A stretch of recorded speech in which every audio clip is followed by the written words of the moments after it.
Felicitations, my family of fledglings. And ghosts. It's so good to unsee you as well. Welcome to another time zone with yours truly, Damien Halme. Disruptor. Professionnel. Riso, hello, welcome. Hi. How we doing? Hi, first champion.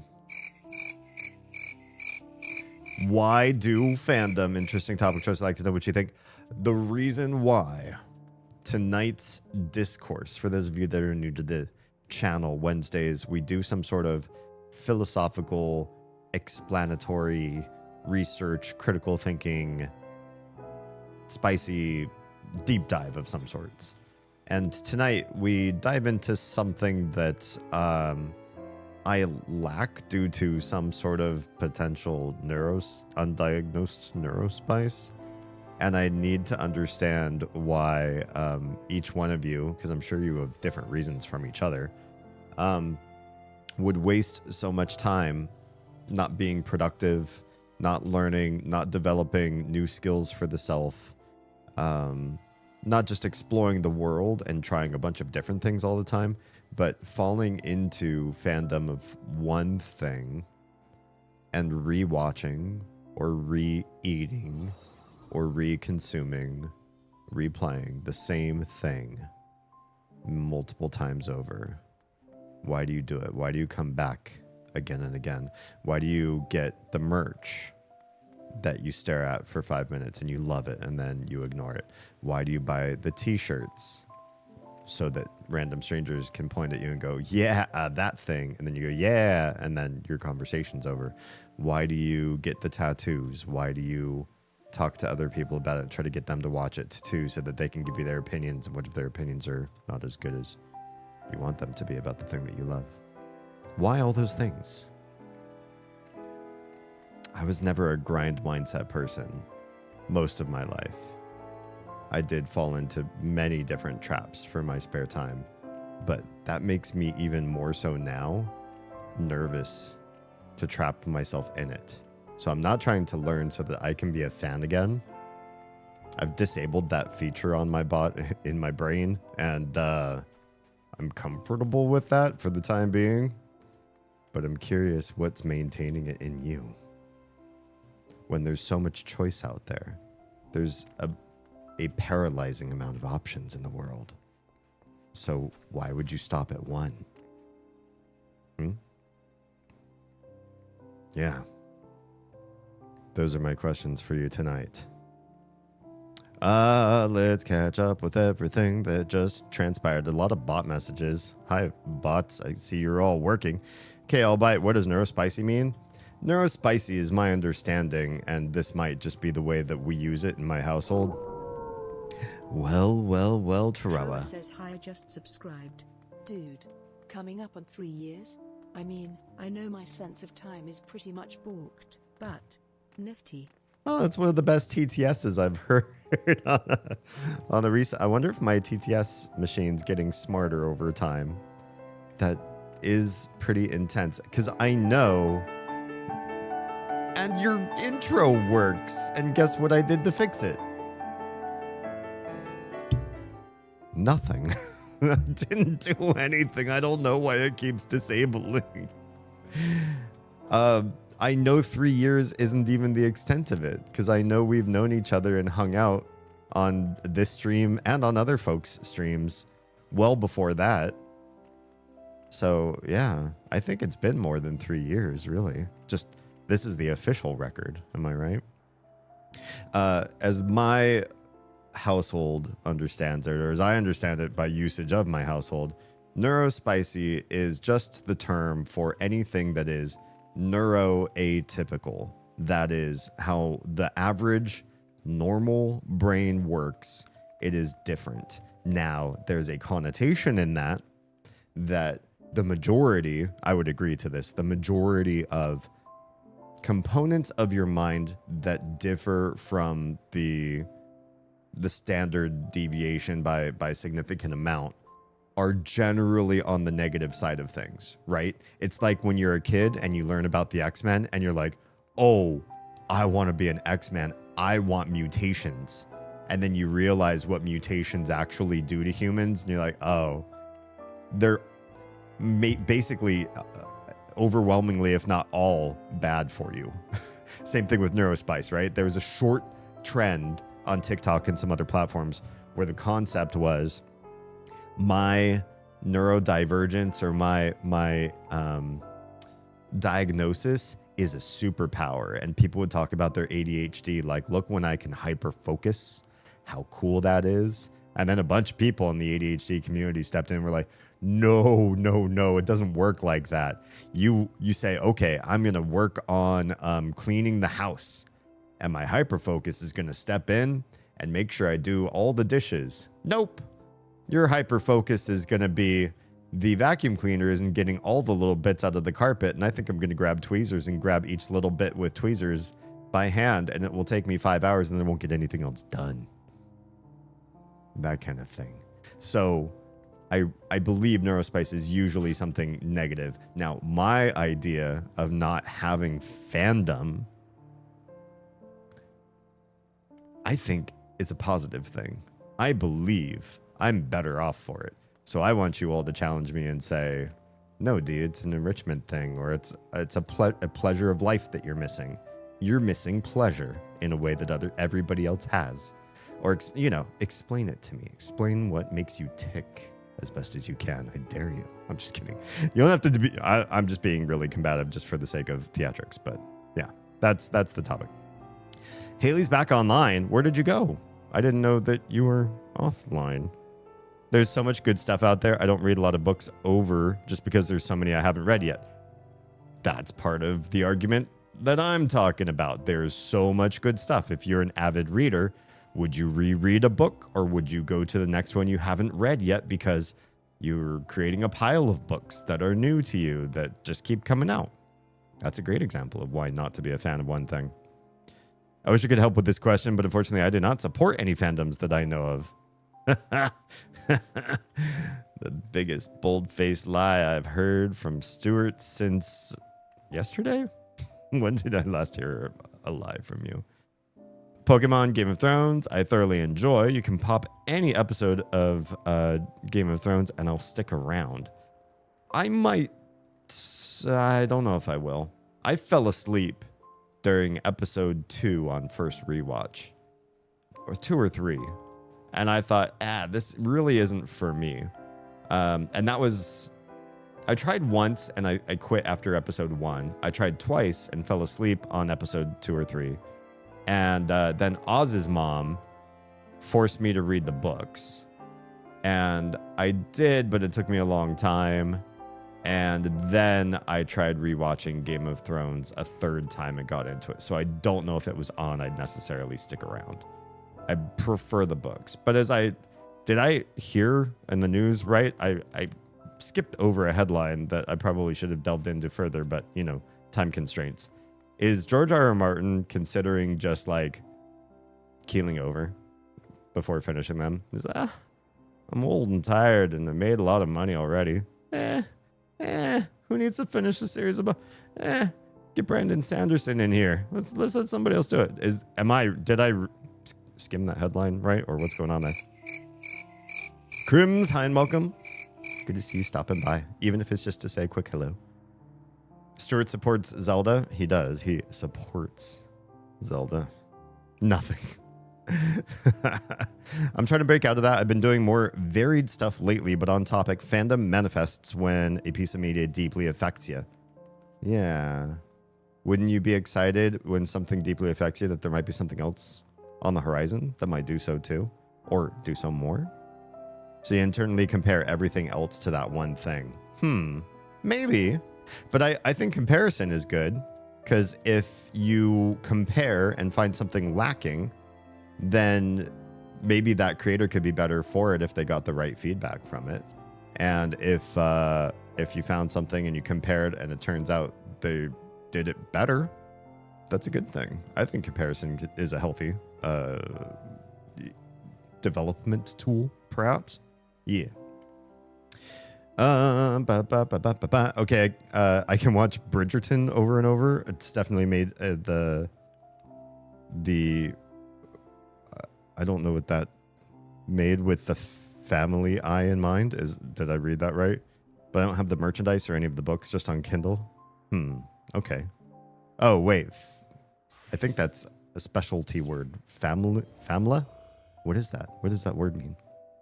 My speaker disconnected for your response. I was just saying hi and, that it's been a while. Been more than 3 years, I think. Zelda, Devil May Cry, from Soft Games, Pokemon, God of War, Final Fantasy, Kingdom Hearts, Star Wars, My Hero Academy, Red vs. Blue, Critical Role, Marvel are just some of the bigger things I'm a big fan of. And I believe you. When I say fan, I mean that like all the ins and outs of something.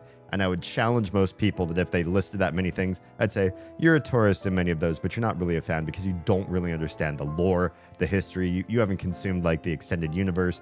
You probably don't know the details or the creative works behind the scenes.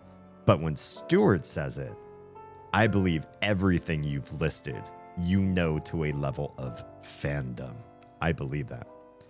I just haven't been on my PC for like 3 days. Oh, good for you, touching grass. Other than that, getting recording stuff figured out. Excellent.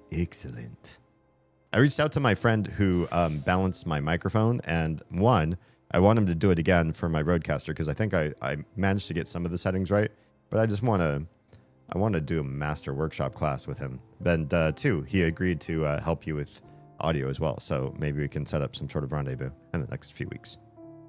I happen to agree. I don't really do much with fandoms. I can deeply enjoy the material, but I find that anytime I dabble in fandom, I meet all kinds of crazy people. Me too. I used to say this about being a professional musician. I love writing and playing music and performing it on stage. I love that.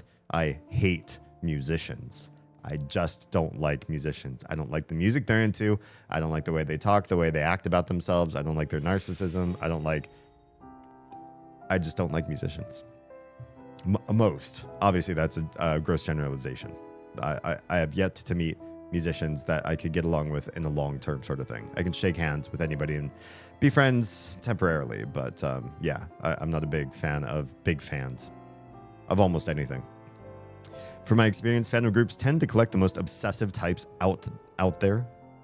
A lot of those take their admiration past the point of healthy. That could very well be true. Could be true. I think a lot of people had a hard time getting into Game of Thrones at first. I watched each episode 2 times in a row before moving on because so much characters and lore. That's where I think me getting into the books, courtesy of Oz's mom, helped because I was following along with all the name dropping and quick cut from face to face to face to face to face. It was just, it's for a show, it's a lot. It's maybe too much. And they even consolidated characters, and it's still a little bit too much. Yeah. It's a lot to absorb, and I still catch new things and rewatch. I can see that. Carmen, hey, how's it? Oh, never mind. I know who you are. Skipping that comment. Gonzo, how's it going? I'm new here. Hi. Hey, the topic we're talking about tonight is explain to me why people should waste their time in fandoms instead of just moving on and consuming the world's breadth of art, music, games, books, TV shows, movies. Why not keep going instead of getting stuck on one thing and buying all the merch? Also, why buy all the merch? Why waste your time, money, your wages on stuff to buy a whole bunch of stuff that you might use a couple times? I internally compare all books to Aquatar. It's fairy smut. Nice, joking. But I know readers who fall into the slump and don't want anything else because it's not that. I mean, I've met some people, but I always thought that they were the neurospicy ones who, when they found something, they just got stuck. But it's usually, when I was growing up, it was never really like I knew anybody who was stuck on a fandom so deeply that they wouldn't consume anything else except for food. I know some people who and now that I'm thinking back on it, we didn't know what ARFID was back in the day, but now I'm thinking about it. It might have been selective ASD sort of spectrum type things where they wouldn't eat certain foods out of concern that it would make them nauseous or just grossed out or whatever. and therefore like zero vegetables, right? They'd have every excuse why they couldn't eat vegetables, or they would only eat like really, really well-made vegetables, but then they wouldn't go out of their way to get them. So then it was literally they were just smashing carbs and proteins into their face and hoping that they'll survive to be my age. And some of them didn't. Let's just be clear. Or if it was like a real deep obsession, it was usually like kid anime or like wrestling, like the fake American wrestling, the Wrestling Federation wrestling. Like usually had to be stuff that was like weird to be that deep into, right? Never like big Star Wars fans. There weren't a lot of big Star Wars or Star Trek or whatever, that kind of thing that I ever met. But I met a lot of big like WWE fans or a lot of big Dragon Ball fans. And they like didn't, if you said, oh, you like anime? They're like, well, I like Dragon Ball. It's weird. Bridgerton is female. Oh, I don't know. I can't, I didn't see how to unfilter that message. Usually that stuff. Oh, wait, do I only have a filter on one thing or the other thing? Oh, no, I guess I can't unfilter that on either chat. I do know quite a bit about a myriad of topics, but I wouldn't label myself a fan. I'm sure others would, though. I prefer your method. I like knowing about a lot of different topics at a surfacey level than deep diving into one thing. Although I think that cripples you when it comes to like getting a good career or like learning how to make good money to support lifestyle kind of thing. If you don't like anything deep enough to be specialized in that particular thing, that's where I've definitely like failed myself for not being more hyper focused about one particular thing. Also, why does my Instagram keep sticking? Thanks, Stuart, for being over there. Appreciate your face. We don't really have grass, but I did get outside yesterday to help set up the pool, and then today to go swimming with the kids. Oh, I love that. Tro's not wrong in the few fandoms I engage in. Hi, welcome back, by the way. Some folks are outright abrasive. Yes. I mean, if we just look at how many people tried to backseat play Undertale through me while I was streaming that. That was crazy. Like some of them were getting so upset because I wasn't doing like the right thing, which is insane. Insane for a first playthrough. The internet tends to shield them from any severe consequences. Right. Because people are abstracted through the internet, right? They're just like a screen name and they could disappear at any point. They're the exception, but a very, very, very loud minority. But on the other hand, there's such amazing fan writers, artists, and other creators. Amazing works of love based on the source material that keeps the original fresh. Yeah, I guess I could see where if you really wanted to be a deep fan of something, you could be supportive of more than just like a single creative mind because of that, right? The community can be engaged with each other in making derivative works and that sort of thing. And so it becomes more of a community creative event than just a bunch of people who are all just consuming one person's work and like pedestaling that one person. You know, that is a good point. I do like that. I love Star Wars, but I got into it later, watched it plenty of times in the past, and was like, yeah, cool. Until I read the Thrawn trilogy in 2015. Been overly obsessed ever since, and there's so much to the universe. There's basically always something new to explore in Star Wars. I can appreciate that. And again, that's one of those things where it's like so many people are collaborating on the same sort of story, right? I never find it hard to learn about a world created by someone else. I appreciate that because you've also dove, like, as was evident in a previous conversation we had a week or two ago, how much you remember about my fantasy novels that are still in the works. Don't go looking for them right now. Anybody who's listening that didn't know I was a writer.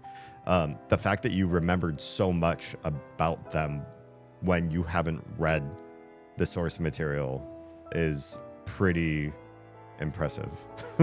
You really have a mind for things that don't exist in the real world, which is interesting. I wonder how you are, or how you would be if you're not this way, with like history or sports stats or just like scientific facts, like the periodic table or quantum mechanics, that sort of thing. You've got such a memory. Maybe it's only for cool things, though. Any fandoms you are immersed in? Me? Not really. Not really. I like things. I like a lot of things. I like too many different things to stop and say, I found the one thing that I want to learn everything about. And so I generally, even if I deep dive a little bit into something, I will usually use wikis written by nerdier nerds than me to sum up, catch up, or quick shortcut through stuff so I don't have to read and study and analyze stuff myself. I'm a casual. I'm a filthy casual in everything I do. A tourist that if I stay a little bit longer and I need to learn a little bit of something extra, I usually rely on other people's fandoms to get there. So I'm also a parasite. I'm a casual parasite. I'm good with history and scientific facts. I should have known. Interesting. That's good to know. I'll have to pick your brain. Do you feel like you're good at explaining historical events? Like I wouldn't like randomly quiz you on like, hey, I'm curious to learn about this historical event. Tell me what you know, because maybe it's not one that you're interested in. But I'd be curious for history that you are interested in, how well you deliver a story. Like, could you make it more entertaining than a history professor? I mean, that's not hard. That's a low bar. History professors can be so dry and boring. I don't understand why there's a certain demographic of people that, one, are very excited about history, and two, decide to suck all of the fun of history out of the class that they decide to teach, because that's the one thing that they can do in it as a career. You know, I figure passion would also translate into an interesting way to deliver that to students, but it seems like that's not the case. To make something called purple gold, you need to mix gold, roughly 70%, with aluminium 30%. Interesting. Is it kind of a purpley sheen, or is it like one of those metals where when you like bend the angle, the light shines differently and the color reflects back differently for you? Just curious.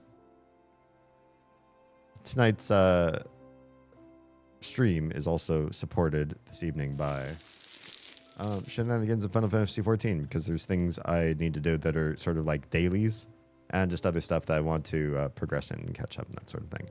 Now, this is a game that I've played for years. The Stormblood expansion pack came out, and not too long after that particular expansion came out, they released like a free trial for X number of days, and I was highly coerced, incredibly coerced by a few people who really wanted me in this game with them. And so I hopped onto the free trial, and I started to like it enough that I wanted to make it an official account, and then I would play it and see how it went. Unfortunately, I tried to make a character on the free trial. No, I tried to download like the official client, and the free trial was on Steam, and they wouldn't let me use my Steam character on the official account, but I didn't want to keep using Steam for this because they've got their own launcher and everything. I prefer to use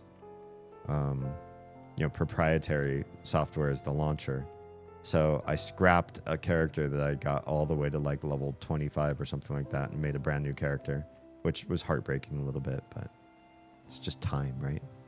And I've been playing this since then. So not since the Stormblood expansion, but somewhere after the Stormblood expansion and before the expansion that came after that. Whose name I'm forgetting. And for as many years as I've played this, I still don't really feel like I know significant parts of the lore, the history, the job mechanics. I don't do the high-end endgame content. what they would call like savages and ultimates and that sort of thing. I don't do the hard mode, even though the regular mode feels like easy mode to me. I still don't generally embark on anything harder than that. I haven't spent a lot of time in various alternate modes of gameplay that are presented to you in this game. I don't do a lot of PvP, even though I really like PvP in many games. I'm not as much a fan of the PvP in this game. And so for a game that I've spent years and years playing, most of what I spend years and years doing in this game is interfacing with a few select friends that are also playing this. And this is our way to be locative with each other. We can hang out in Final Fantasy XIV, where other games have come and gone, or other avenues are not as much fun as playing an MMO together. So we've at least got this. But I'm even a filthy casual in Final Fantasy. Yeah. It's an alloy that comes out a purple pinkish color, but it's not as malleable as normal gold and harder to make jewelry out of because of it. Oh, interesting. That is interesting.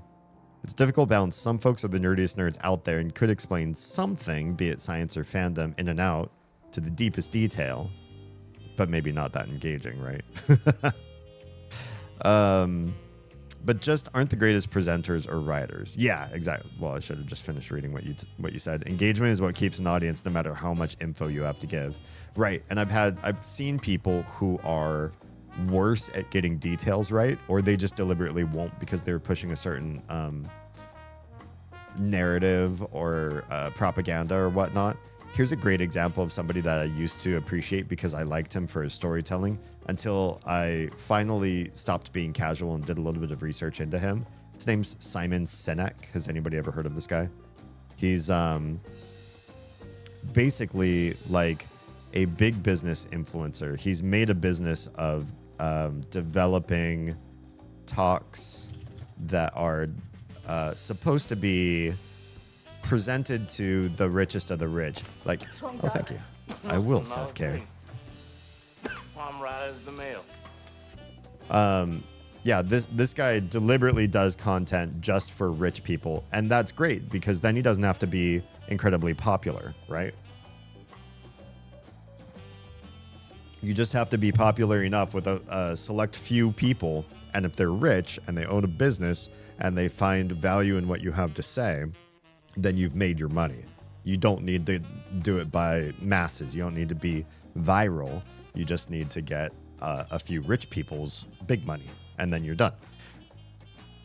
So this guy has great talks, and he talks about some things that sound really plausible, like leadership in a company is driven by how you relate to people through neurotransmitters. And there's some neurotransmitters that are individualistic, and there are some that are social, so they rely on other people. And he goes on to discuss serotonin and dopamine and oxytocin and cortisol. And he's simplifying and getting details wrong about like neuroscience, but because he's talking about neuroscience in a business leader's convention or on a TED Talk, he sounds so good and his presentation skills are fantastic. So he's a great narrator and storyteller, but he's not a nerd about these things. He's a grifter for rich people's money. And when you get somebody who does know about neuroscience and you get them talking on a TED Talk or something like that, like it shows when somebody is a scientist or an engineer that they don't necessarily, or they haven't necessarily spent a significant amount of their time learning how to be a presenter. If they spent that time learning to be a presenter, they've lost that time learning to be a scientist. So it's just a conflict of interest to be good at both of those things, because you're going to be less good than your peers at either one of those. And that's what I was saying before, is one of my faults is when I am so much of a jack of all trades, it hinders me because I'm less competitive in the workplace, right? Except maybe as a live streamer, maybe my diverse life whatever life experiences are some sort of a draw or make me more interesting or valuable to talk to because I can get so many different conversation angles instead of just deep diving in 2 or 3 very nerdy topics of my own. Yeah.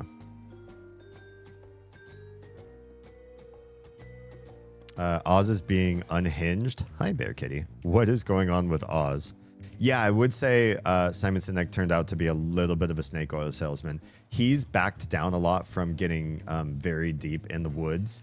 And now the way he talks, it almost sounds like a therapist. I saw him in a recent interview, and I was curious because it's been a long time since I've seen him do anything at all. And he's on this guy's show that talks to leaders and helping leaders and try to like breed new entrepreneurs out of young people, startups and that sort of thing. And he got Simon Sinek on and they're talking. And now the way Sinek talks, he makes far less assertions. And I think it's because he was fact checked into a corner with his career.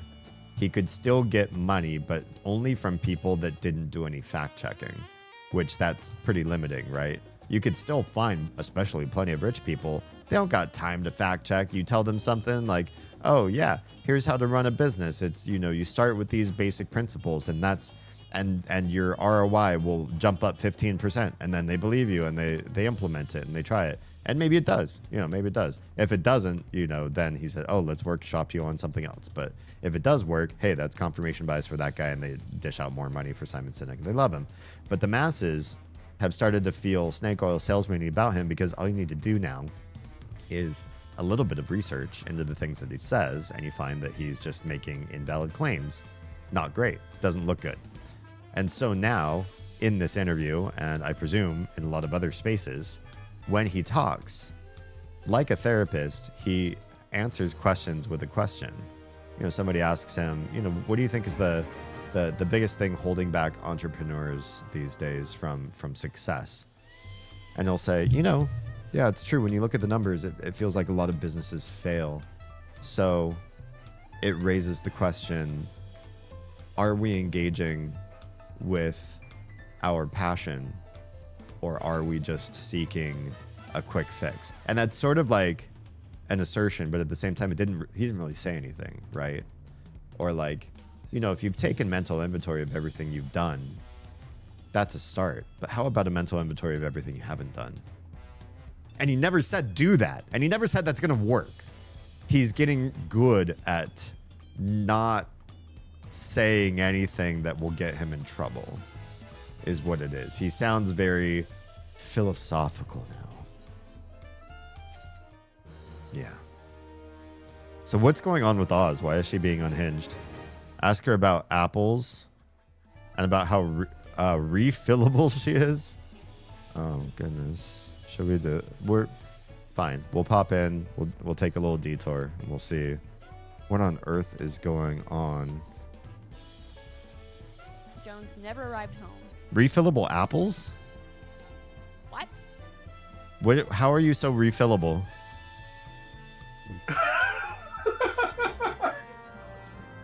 What? Help me understand. You mean turning Stuart into a pink sock? Yes, explain that. And does it involve apples? It involves, you know those giant apples, the giant green apples that we bought at the store the other day? Yes. Those are green. How do you get pink? No, hold on. Stay with me. I'm so happy Do right you now. do you refill yourself with the sock? No. Hold on. Do you pour just out gotta into the sock? You just gotta listen. Go ahead. So, I'm waiting. you take those apples and you run a string through them. You tie a knot between each one and give a little bit of length between each apple, right? Of course. And then you shove them up Stuart's ass and then pull them out hard. Okay, so Ben Wapples. So I say like a rip card. Yeah, you basically turn it into like a fucking ripcord, and then he goes down the street. And waffles, thank you, D. Mm-hmm. Yeah, you can take that. You can go ahead and market that idea. The Ben Wapple. Market it. You're welcome. And so Then you have a little external pink sock pouch that you can tie up real tight and store apples in it. You got refillable apples Why is it pink? because it's the inside of his intestine Oh, turned inside out. oh, sure. My anus. So bleeding. My pinkness. a prolapple pouch. Prolapple pouch. Frapple pouch. Can I make one small request? Instead of the green apples, Oh my god. can I have them be Cosmic Crisp apples? No, those get too soft too fast. Hey, We don't like when Stuart gets too soft too fast. no one likes that. Stuart doesn't like that. Oh my god, what is this conversation? You're not trying to be the master of speed, Stuart? Gotta go fast. Wait, so how Exactly, refillable? Sonic. Oz, how refillable are you after all? I'm not refillable. Stuart is refillable. Oh, because you can always do more apple rips. Yeah. I mean, this conversation literally started with you saying you're refillable, or you're refillable. Yeah, that's true. That's fine. I don't remember saying that I am refillable. Does it You not said you sound like were. something you'd say? Yeah, you definitely did. Oh. I don't understand. I don't know. You're the one that said it. I don't remember saying it. I don't think, The reason I we think we got to lost the apples is because context. I was asking like what you meant by how are you refillable? Like you said, if a man has a thing and a woman doesn't, and I said I have an apple. Do you have an apple? No, I said I am fillable. Fillable. Oh yeah, you're right. Oh. Misunderstood. Could you explain that Okay. to me?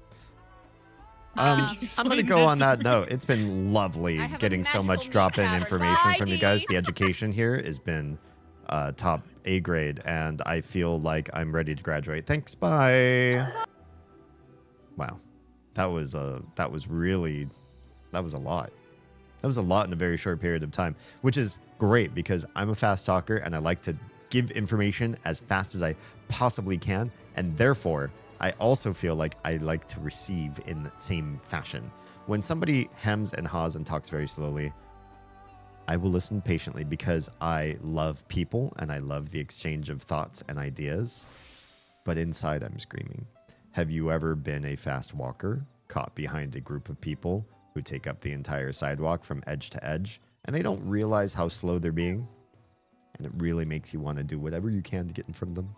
I feel that way when I listen to somebody talking incredibly slow. But that was a lot of information, real fast.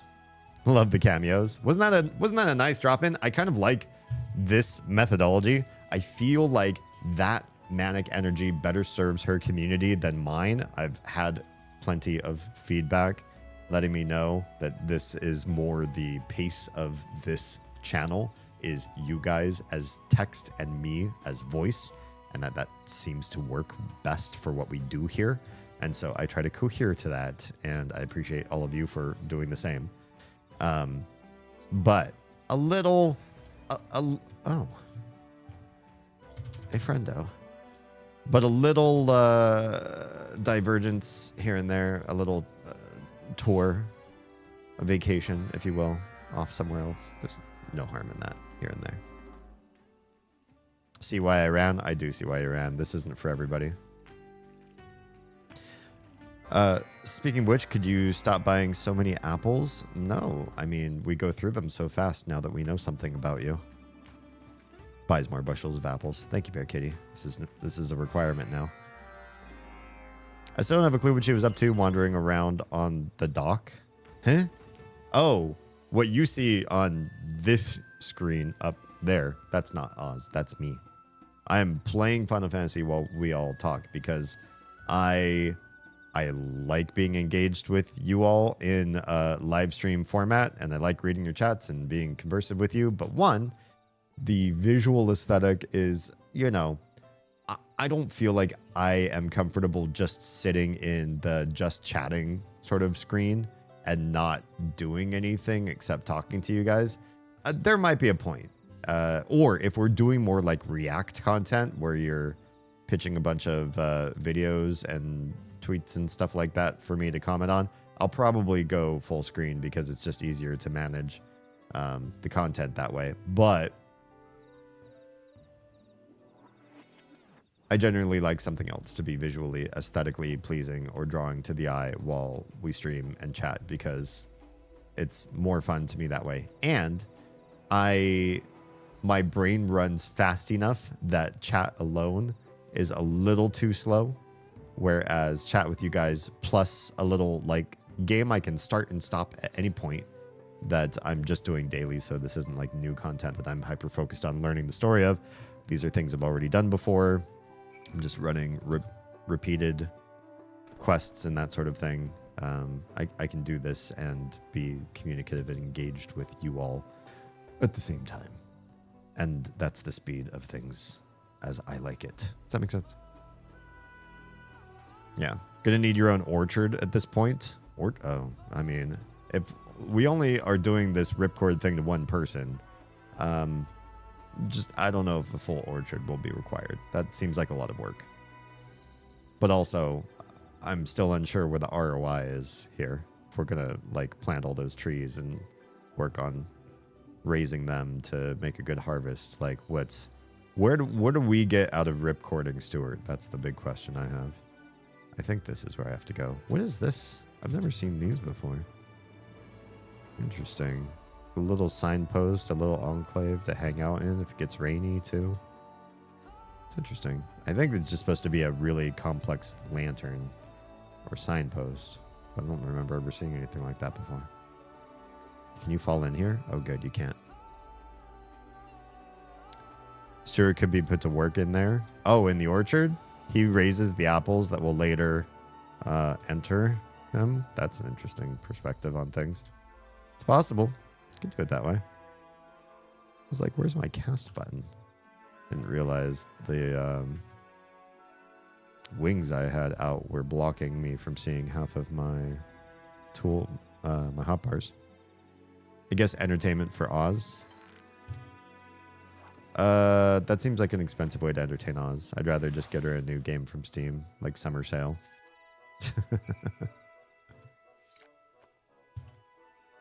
You get the glory of Stuart using more apples. I still need to see what's in it for me. I'm a giver, don't get me wrong, but I usually don't just give to just anyone. It's usually a whole vetting process and everything. Oz and I both have to agree. It's complicated.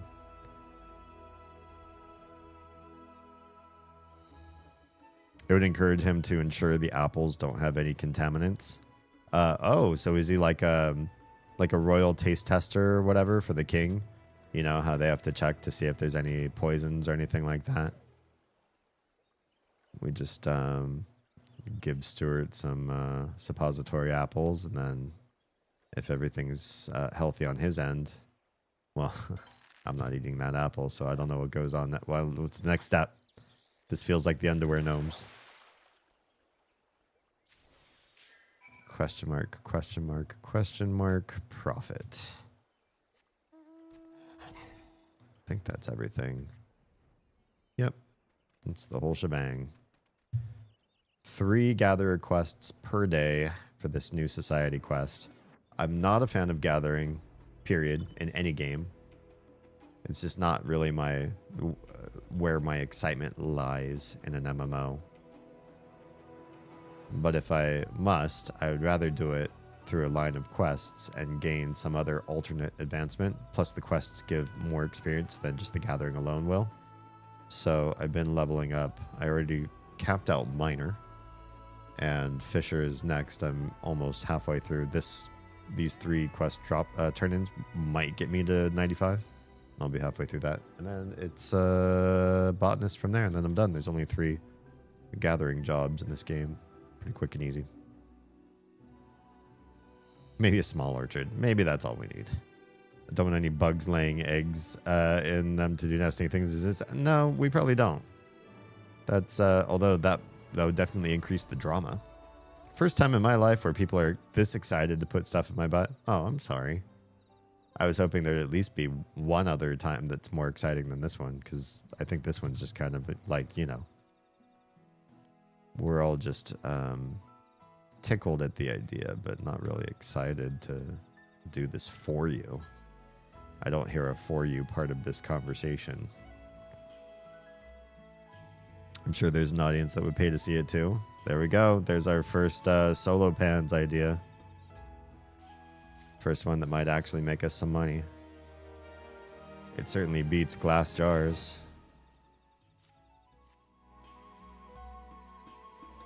So you said this is Final Fantasy 14? Yes. Had a couple college pals who played, but I don't know anything about it really. What drew you in? Nothing drew me in. No, I'm just kidding. I was coerced by a friend. So I had somebody show me the game, and he was very, very excited to get me to play. And he had me watch the trailer, and he had me watch some gameplay of him. And at the time, I wasn't playing MMORPGs anymore. I kind of quit the habit. I kicked it, and I wasn't doing anything involving this genre of game. So I looked at it, and I was like, I'm so happy for you. You've got a Final Fantasy game you love. You have an MMO that you love. And at the time they showed me too, it looked like it was an extension or a reimagining of Final Fantasy 11, which I had also played. There's 95. I'd also played Final Fantasy 11, and as an MMORPG addict in my younger years, playing Final Fantasy 11 was the least addicting and interesting of the Final Fantasies I'd ever played, and one of the worst MMOs I'd ever played. So I played several MMOs at this point. And so playing this one, which I understood, by the way, when Final Fantasy XI released, I understood the draw. There were two things. One is very few MMORPGs let you do servers with people from largely disparate areas. EverQuest 1 was like the only other game I remember where you could be on a server and you would meet people from other regions on the planet. Nowadays, most games are set up in server clusters so that if you're in a North America server, you're hanging out with North America players, and that's it. That's all you got. But EverQuest 1 and Final Fantasy 11, you could hang out with people across the Pacific, and it was cool. It was a collision of different cultures and players, and just I liked that community building part. The other side of things is I think 11 was one of the first big MMOs for console. So if you were a console player, you didn't PC game, you didn't even know what an MMO was. 11 being your first MMO, especially if you were a console owner, would be pretty cool and mind-blowing. And the graphics would be equivalent to what some of the lower end consoles could do at the time, but that was fine because of the vastness of the game. I had already been used to more complex graphics, more complex world building, more complex and better combat and menus, and everything was smoother and cleaner and more polished in every other MMO at the time that 11 was released. So did not like it. It felt clunky. And 14, when my friend was showing it to me, felt like an extension of that clunkiness, but just with renovated graphics and like it's a newer story or whatever.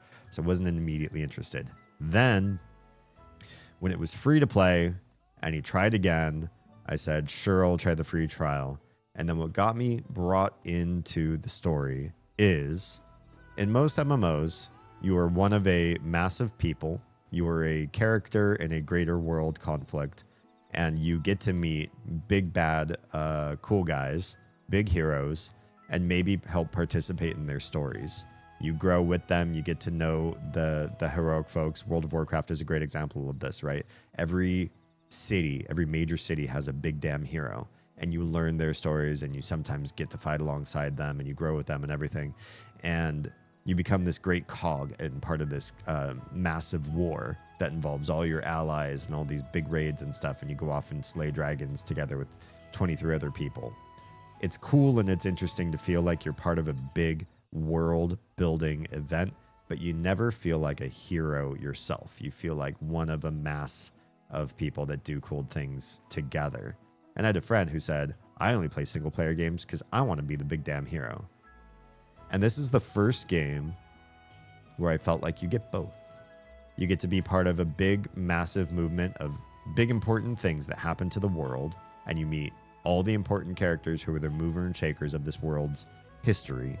And you, the player character, plays a single player campaign through all of this multiplayer content, or like in addition to it all, where you develop your character as an immensely important prophesied hero of the main avatar goddess character of this world. And they continue to develop you. You start off like fighting squirrels outside of your city, and you end up like saving the planet. So the arc feels very epic. It feels like shows like Steven Universe, where the character starts off pathetic and grows to be something big and amazing by the end of the show. That you're like, wow, I never thought we would get here. And now this wimpy little kid is doing, you know, the most amazing things in the story. That's what this feels like. And that's what ultimately captivated me, is it feels like the best progressive saga of a story in an MMO out of all the MMOs I've ever played. And I've played a lot. I've taken photos of some wild things in my time. Nothing would surprise me, Stuart. Whoa. Do I hear the intent to become photographer for Stuart's shenanigans? Because we could set something up. Never touched MMOs myself, but always found them kind of interesting to watch. I like the idea of collaborative gameplay, and I don't always like it to be on small scale. I've done plenty of games that were like couch co-ops or like 4-man drop-in stuff where you and your buddies all get on a server and then you play stuff together. I've played Destiny. I've played just a number of games where you all pop... recently, like Repo, but also like Dead by Daylight, Phasmo. Games where you all pop in, you do a little thing, and then you hop into a lobby afterwards and you spend your earnings and that kind of stuff, or you get new loot. That kind of stuff can be fun and engaging, and it's fun to do stuff like with your own little group of people. But the vastness of the open world here, the ability to run into anyone or just like go to center hubs, big cities where you can hang out with vast groups of people and do stuff on very large scale is captivating. And the best part of that with this MMO is it's not required. Some MMOs force you into you're kind of just a single player in a greater world, and all the other people are pretty much optional. And some games are, you have to have other people. Being solo is not really an option. And being shoehorned into only multiplayer or only single player or only limited player kind of sucks.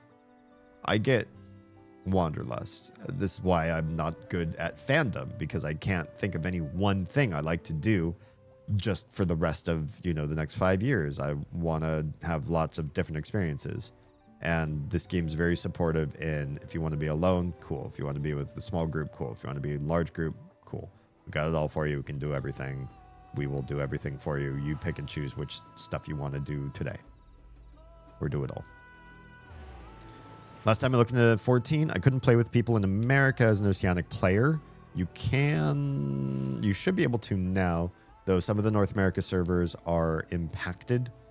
There's too many people in the server worlds, and sometimes that means you cannot create a new character.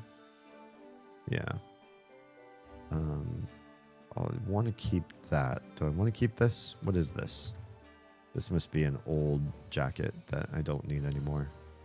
Yeah, I'm not sure if those restrictions are lifted or not. I haven't looked into it myself. It would be nice to create characters in other realms and sort of soak in the culture. But also, I don't really have a whole lot of time to play even just this one character. So, yeah. Who knows that shifted, but I can't afford to sub to any MMO anymore. I set aside in budget, a budget just for this. And if I ever needed something in another budget, this would be one of the first things on the chopping block, to be perfectly honest. It's a great game and I enjoy it. But if I can't afford it because of something else, I will axe this, and I will be happy doing that. I got plenty of games that I bought once and are now free to play because I purchased them, or gifts thanks to you all. I super appreciate that. And so I wouldn't be butthurt if I didn't maintain a subscription. I'm in Australia. It's difficult without sponsorship to take the photos for Stuart. Yeah, we'll just have to, you know, do a Kickstarter and get this whole business, you know, off the ground with some starting capital. Do you need to get back into my photography, though? How long has it been since your last photo? I feel like a priest. Let's sit down at the confessional. Tell me, son, when was your last photo? It's funny. Corruptional, hi, welcome back. I can't just bring my sexy Hrothgar I've already developed. I don't know. I feel like there is a limitation. So if I do visit another world server here from Gridania, I have the option to visit. These all look like North America from what I can tell. So is that what it says? Depending on the congestion of the target world, once preparations have been completed, travel will occur automatically and cancel all other current actions or duties. I feel like there is a way to do it, and we've done it before. Let me log out. I know this is going to make me have to have a queue, but since we're talking about it, I'm just curious. I think there's a way from the character selection screen to switch data centers from the one that you're in. So we're in Primal, which is North American data center right now. If we did my character options, is there anything in here? Character settings, data, restore settings. I don't think it's there. I feel like I saw this before. World.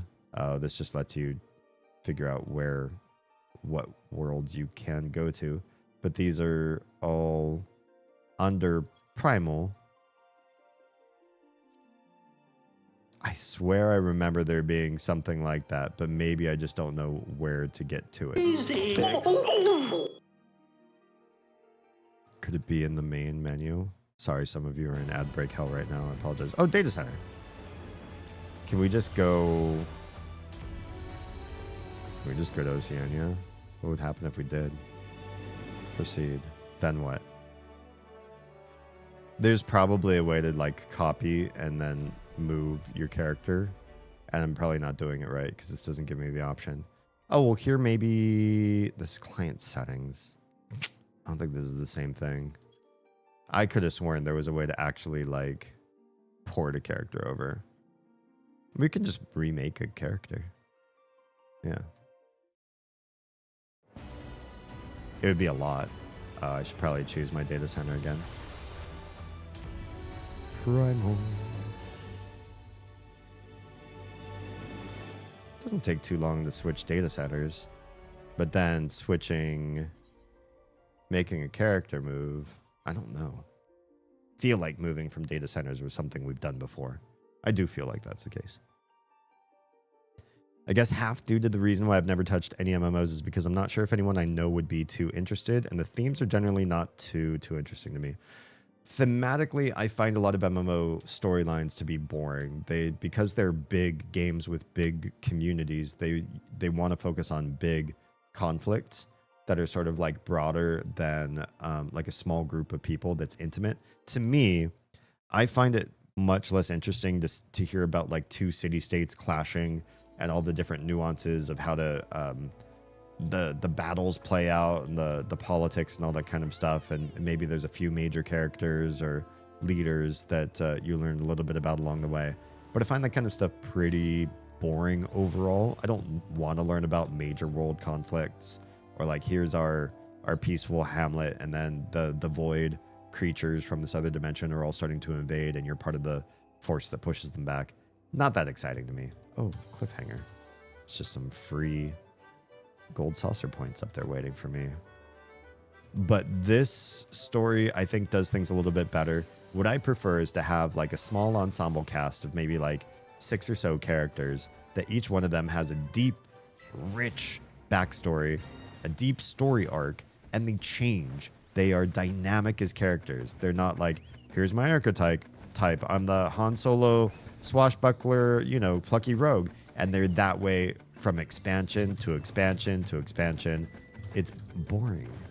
I want my characters in a story to grow, no matter if it's a novel or a game or whatever. And I do feel like 14 does a pretty fantastic job in that regard, making sure that, I know a little trick here. making sure that the characters that they introduce are very, very few. They stick with them through the entire, expansion series of expansions, and they change. They're dynamic. They grow. All of which I super appreciate. I think it's a really smart idea to keep things limited and to make it worthwhile for everybody to stay involved in a few stories that are meaningful instead of a large world conflict that can be very dry and soul-sucking after a while. Several years, no dollars to sub for Lightroom either. Bummer. Hate that. Then you got to do the grind all over again. Are there any great open source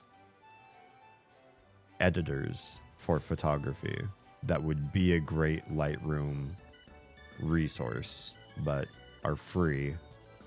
Open source, I know, can get a little bit janky. They can feel limiting as to how well they perform, or the worst part is really like the user experience.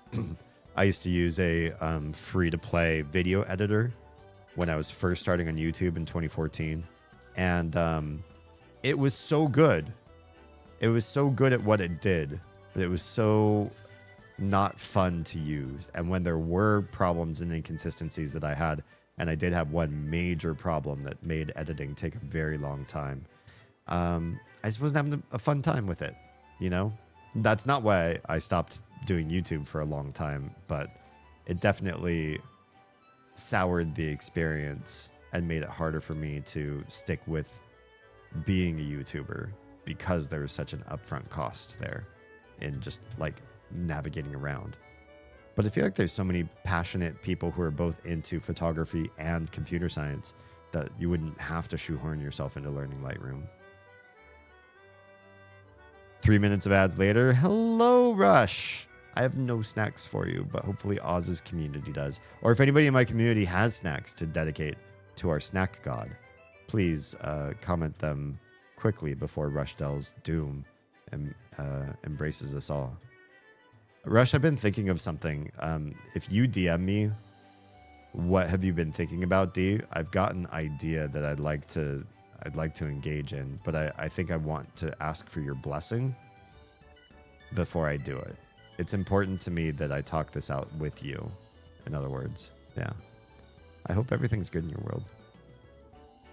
Most of the photography editors focus less on the library management than Lightroom does. That's tricky because that's an important component of being a digital photographer, is having a vast, well-disciplined file system, right? I don't do a lot of edits. I usually apply custom presets I develop for a shoot. That's smart. I think that's, not only is that smart for what you want to do as a just as a time-saving component, so that you're not pulling your hair out trying to redefine yourself over and over and over again with the same sort of things that you would normally do. But I also think it creates cohesion in your art, and you can always tweak them, you know, down the line as you develop new styles or want to try something different in your branding. But it's a good idea for at least a long run of photos to have this cohesive vision that's supported by all of your photos have some similar processing to them, so it does feel like it's it's not just one camera or one sort of type of shot that you do that makes you, but it's also at the endemic level of what you do in the post-processing as well, if that makes sense. The free ones are more geared to those who do a lot more edits actively. Oh, it's kind of weird. Why? Wonder why that is. If that's the meta, maybe the meta is don't learn how to do photography great, learn how to do editing great, and then you don't have to be as good when you're out there shooting. Do you think that's it? Better for my workflow to have the library management than the editing. There's Photoshop for really in-depth editing. Yeah, that's also a little expensive though too, right? You can't just, can you still buy Photoshop, or is it like they make you sub and that's it from here going forward. Did I do everything I want to do before I go in here? Oh, whatever. I can always leave if I want to. I'll pop in here and stay as long as I feel like it. If there's another thing that I want to do, I'll just do it. That makes sense, right? I cut my teeth on photography with live music gigs and events. That is challenging. Tell me that's, I mean, that's basically hard mode in every which way, right? The lighting has got to be the worst. Everybody moving around has got to be the worst. What is it going to level up next? Cannoneer. It sounds frustrating in every way, shape, and form. Oh, crap. Well, I'm going to miss that one. What's the Fork Tower? Fork Tower battle underway. Battle underway? This is the first time I've been in an instance like this with the Fork Tower alive, and it's already in the middle of doing its thing. Well, that's frustrating. There's definitely a split in the photography community of those that spend a lot more time in editing and development than actually capturing in camera. I feel like what you are in the latter is an editor, right? Nobody would ever call somebody who goes out, stakes a video camera out in, you know, just put it on a tripod and grabs a bunch of footage, and then they go back and they do a bunch of edits to that footage to make it a great, like, video or movie or whatever, a documentary. Nobody would ever call that a videographer. You'd call that an editor. It's just an editor who happens to have a camera, and they then take some mediocre shots with that camera, and then they go back and try to do their editing magic. But I call that person an editor. It's weird to me that photographers would not have the same sort of schism, that you could go out there and hit the shutter button on a device, but that doesn't make you a photographer. That makes you an editor who went out and shot their own shots, and then they go back and try to edit them. Whereas the far superior art, I think, would come from learning how to be a good photographer. Am I just being biased? Am I being pretentious here? Obviously, I'm not a fan of just editing. Oh, did somebody start this fight? There's like 2 people here, and they want to start this fight already. Sure. We can just start this fight. Hello? Who came? I have to actually watch the screen for a couple seconds while we do this. So bear with me while I don't die to mechanics while still live streaming here. Oh no, somebody died. If you die in this area, you lose experience if you stand back up back at spawn. You really ought to wait until somebody resurrects you. But I'm not a healer, so that person will have to wait until we're out of combat, and then I can do stuff to help them out. I hope that person's not going to die too. It's real! I had a chance to look down in the corner of my screen. Hi. We're talking about why are you a fan of things? Why would you waste your time doing that? Explain it to me like I'm neurospicy. Because chances are, maybe I am. If I don't get fandom like everybody else does. Alright, do the water.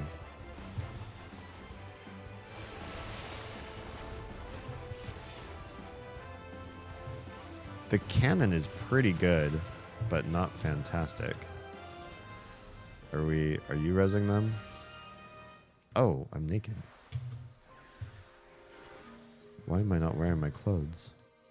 Oh, I have a new chest, that's why. You have a lot less control on environmentals and just need to adjust on the fly for camera settings.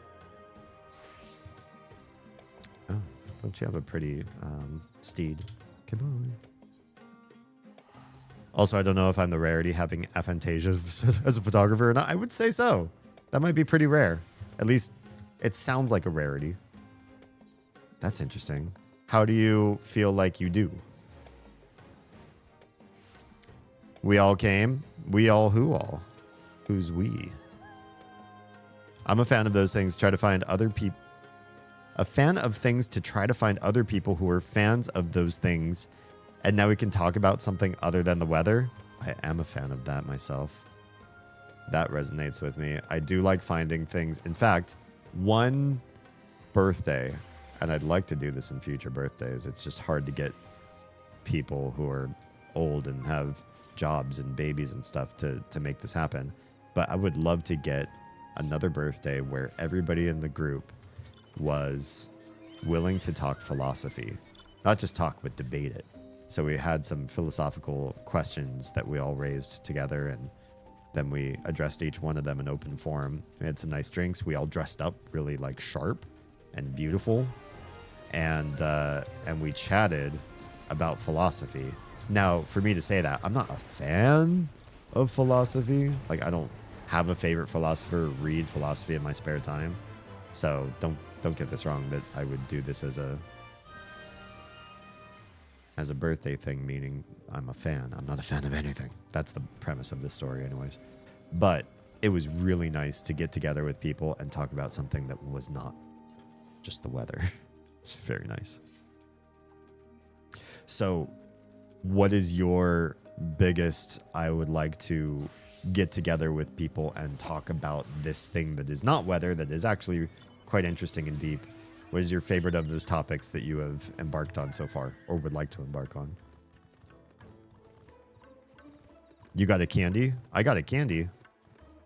I don't know what I got when I beat that one. I definitely didn't get any Cannoneer level up. I'm still level 1, but we just started this just today. This is my new job I want to power through, because I saw somebody with Cannoneer one-shot something in combat, and I was like, oh, that looks amazing. How did you do that? I want to level up this job and also do that thing. Also, this particular instance, fates are spicy. Like, everybody is there and these things are dropping like crazy. So if I don't like immediately hop in, go to it, kill it, or touch it, I don't get any credit.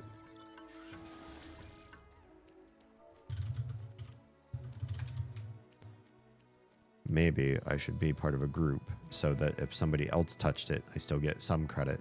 I still think you need to get a touch in yourself to get any experience. But I think if you're in a group, some of their contribution counts to some of your contribution, if that makes sense.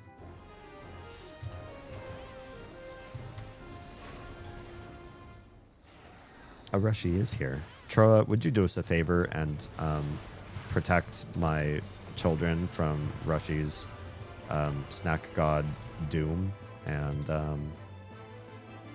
offer a snack to the snack god?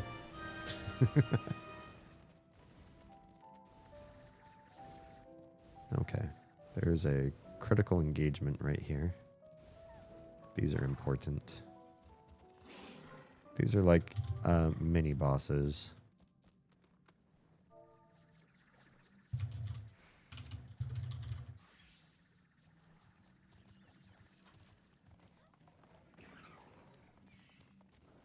That's a cool helmet.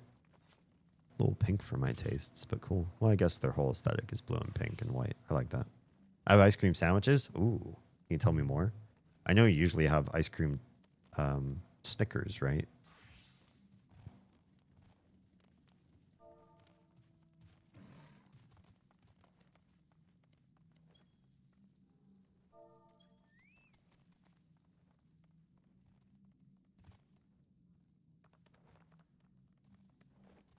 Yeah, this is an area that is based off of Final Fantasy V, and the rules are different than the rest of the MMO. So your levels are different.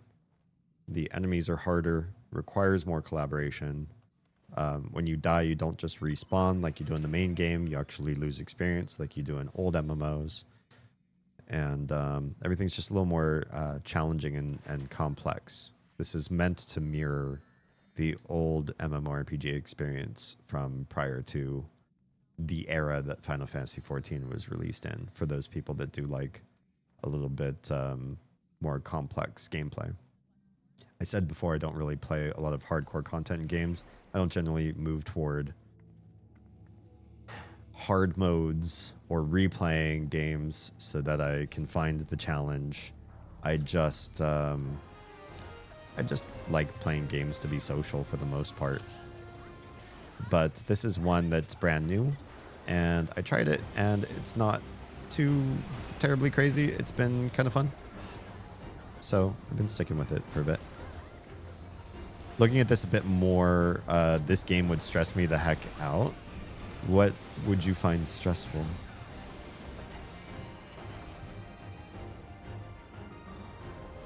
It's not a particularly high stakes game. Even if you die in this area and it looks like you're going to lose experience, somebody can resurrect you so that you don't lose that experience. So it encourages collaboration. Paying attention to stuff on the screen, I feel like this game's a little bit lower on the totem pole for how many things you have to actually like pay attention to. These fights being a boss, they're going to be more challenging than a lot of the other content.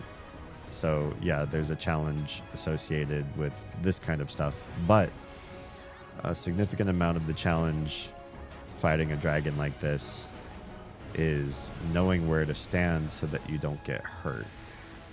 And you don't have to, you can just watch everybody else.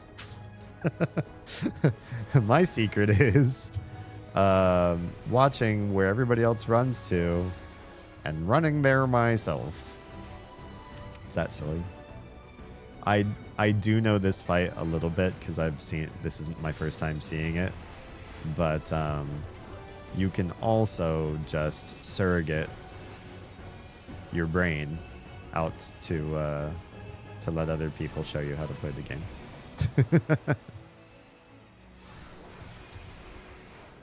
Oops, I got too close to him. Touched his toe. There's so much going on. You see a lot of other people in this game, and I will say there are some MMOs where what the other people are up to is important. You have to be mindful of them because there's combos that you guys can unlock together, or if you stand in certain places, you benefit by doing like team ups and that sort of thing. So yeah, games like this, you might have to pay a lot of attention in order to make sure you're doing the stuff with everybody else. But this game does not require you to pay a lot of attention to other people. So I feel like a lot of the chaos you see with other folks slinging spells, running around and stuff, I don't have to concern myself with playing their characters or playing my character in relation or conjunction to them, if that makes sense. I can just do my own thing, focus on me, and that's enough.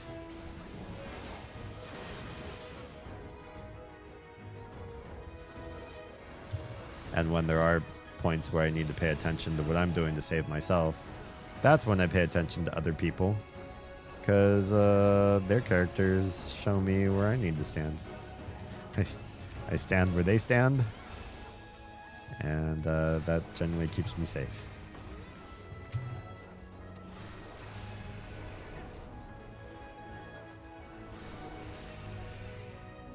This area is stressful, but the rest of the game... Oh, the rest of this game is very, very chill. This is not the most stressful of the stressful areas either. There are two other areas of the game that also do the old school MMO mechanics like this one.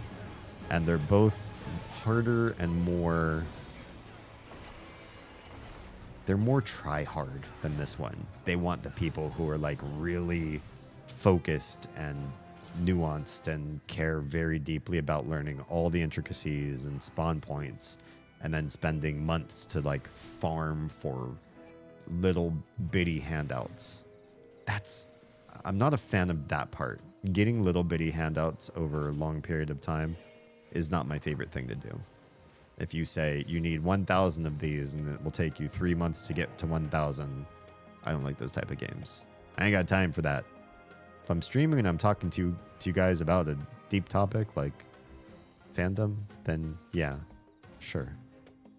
But usually I won't sit and do incremental gameplay like that. To be fair, I have barely any clue what's going on. I'm just fighting things for experience to make my cannoneer job a better cannoneer. So I'm running around from interesting monster to interesting monster. They give me experience. The experience goes to my cannoneer, which is hiding behind the chat pane, so you can't really see it too well. My apologies. Maybe I should at least move that over to the other side for you all, your sakes. And yeah, that's about it. Holy cannon. Oh, that one's I don't know what that is. Oh, it works really well against undeads. Interesting. I didn't know this game really had any nuance like that, but maybe that's just specific to this part of the game where they make certain attacks affect certain enemies. Usually, if an enemy's ice, you could cast an ice spell on it. If an enemy's undead, you could cast an undead spell on it. It wouldn't matter. Just, they don't pay attention to that kind of stuff. Just assumed you'd have to pay attention when boss raids are, or something every 30 minutes. So in this game mode, the map tells you where things are, and I don't have to pay too much attention. And I'm not farming for anything specific. I'm just following groups of people who are all fighting monsters together as a collaborative effort and gaining experience. And I'm mostly here for us, for you and me. This is just something to keep my fingers busy, if that makes sense. I'm saying this like I don't exclusively play nigh masochistic games. Can you tell me more? What masochistic games interest you?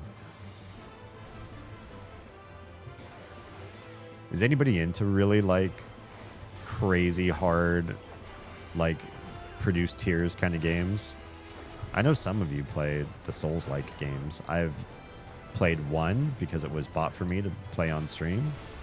But besides that, I haven't really spent a significant amount of time playing games that are meant to be excruciatingly challenging so that you replay them over and over and over again until you kind of like memorized a path to your own success. That's a little brutal for my tastes. Uh-oh. Okay, good, it's dead. Thought it was going to get hit by those. Have way too many hours on Geometry Dash? Geometry Dash.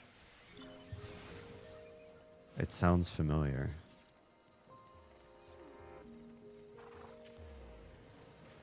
Been playing it off and on since 2017. Wow.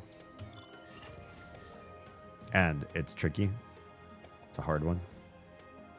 I feel like Instagram is really struggling. If you're watching on Instagram, I apologize. It looks like the bitrate or my viewership of it or something is like broken. I'm going to try to get back into the monitoring the stream's health. But I think it might just be like a bad day for their servers or something. I've never seen Instagram so bad. Oh, I think it died.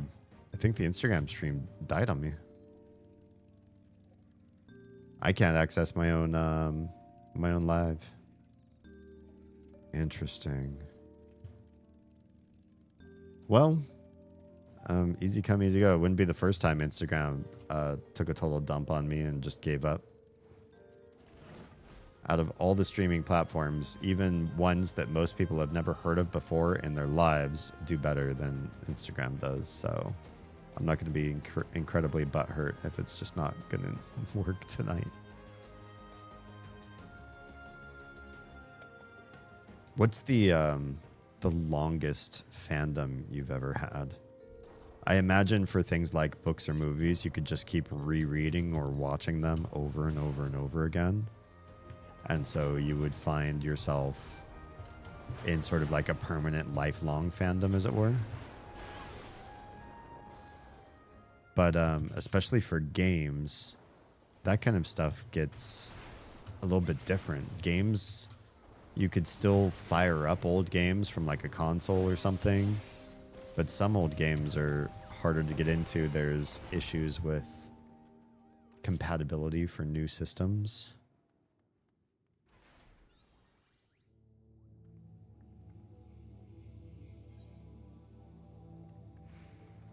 I'm just curious if there are any games that you've spent an insane amount of your life playing.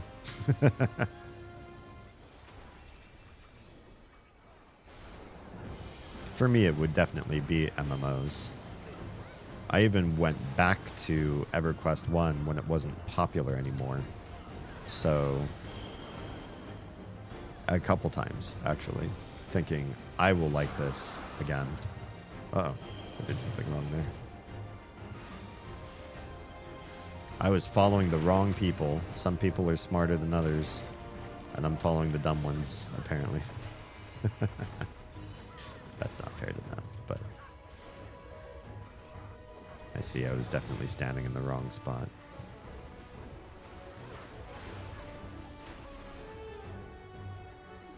There are a few shooter games, too, that I feel like I wanted to play for forever and did put in a lot of hours in first-person shooters. But my friends were a lot more fickle in that particular category. And so I feel like what I wanted to do was different than their tastes, and I wanted to play with other people. So that made it more challenging for me to stick to certain genres if they all wanted to leave.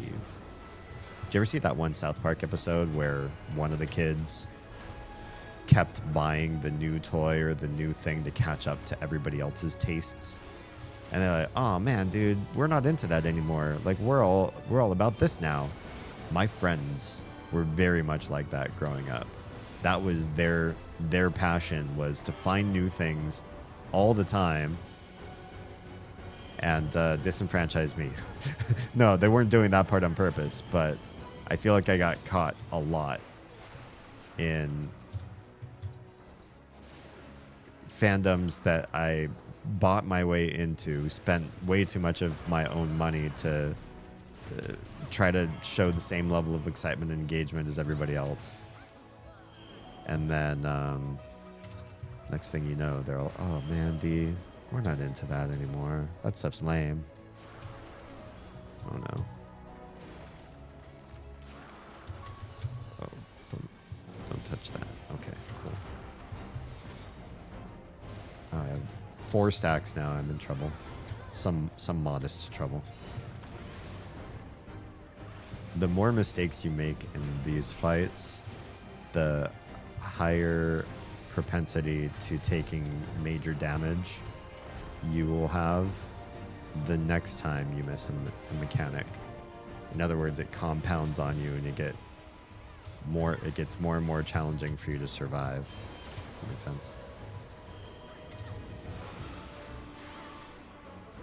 So I'm trying my best to touch the right things, be in the right spot.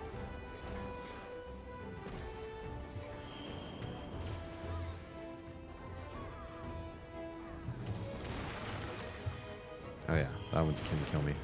Oh, it didn't kill me.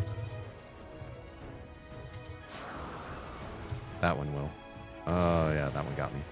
Okay, dead. Oh, and we have no healers in our group. That's it's not terrific. Okay. You have to play singular levels for hundreds of hours at the top level to be able to beat them. Oof.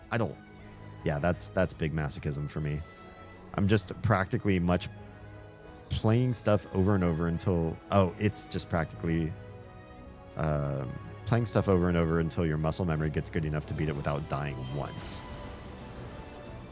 I'd die inside if that happened to me. Die inside if your friends all moved on.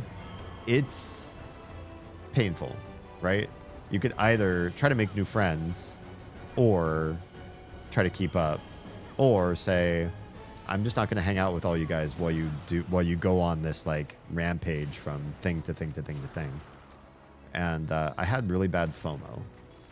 I felt like if my friends were all out doing something and I couldn't do it, that I was not a good friend, or I would be less of a friend the next time we all hung out, right? Because then they'd all, and this actually would happen, the times that we would hang out where I hadn't been able to be a part of something, I feel like they would reference the previous time a lot.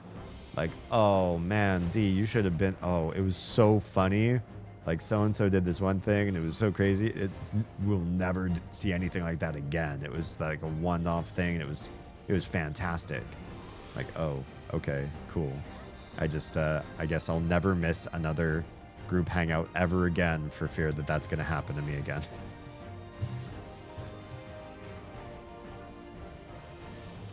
I didn't have the healthiest relationship with my old group of friends. In fact, to date, I don't really talk to them almost any of them very much at all.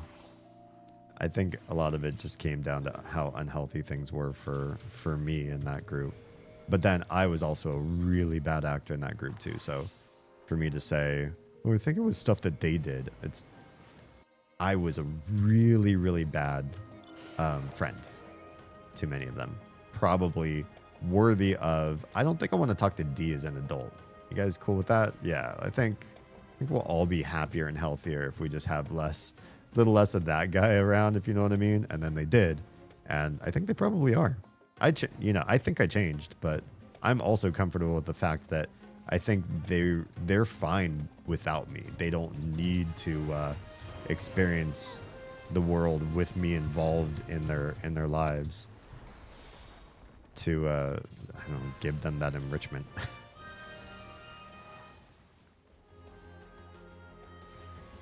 Most I know are very into these said hard sort of niche games. I don't like playing one thing to that amount of time and dedication. I don't want to be that excellent at one game.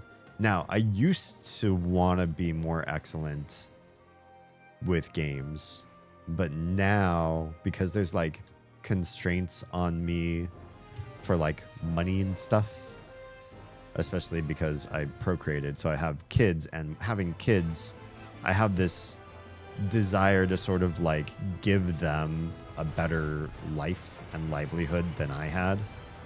And the only way I can think of doing that is with money. And I could either spend my time learning how to do money better or learning a video game better.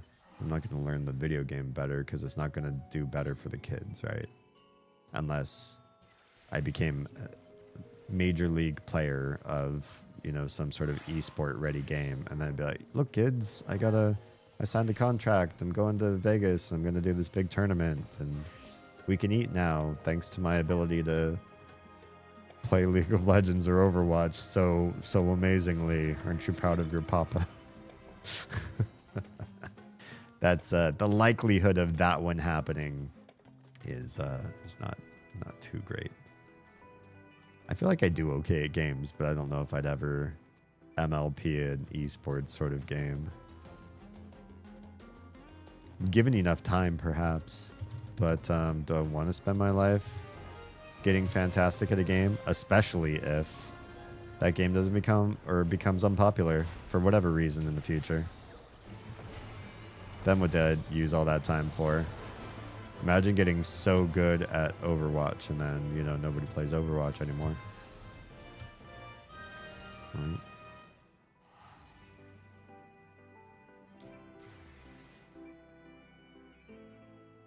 Yeah, I don't think there's a single game that's like, I know the type of game because I've seen a few of them where they're just incredibly brutally hard. So the thing that you do is just absolutely memorize every nuance of the run. You just know the timing, the cadence, every single you've got it down to almost like the pixel perfect, frame perfect gameplay. And if you don't have that, then you lose. I've seen that type of game. It's just does not call to me.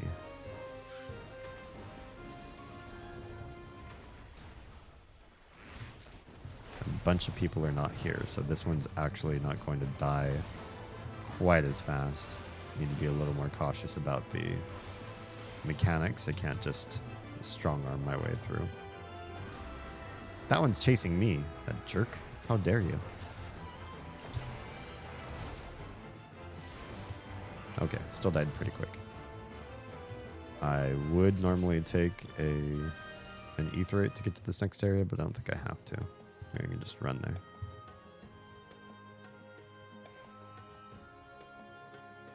And you know, not everybody's like that. When I was growing up, I knew plenty of adults, and maybe this is your experiences too. When I say not everybody's like that, I mean, sorry, I was thinking in my head and then I answered part of my own dialogue in my brain. Not everybody is connected to raising their kids and giving them a bigger experience than their own.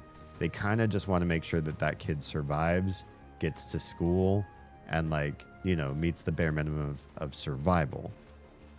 Having said that out loud, I met a lot of families growing up myself where the adults in the family, the parents of my friends, would come home from work and they would do their thing.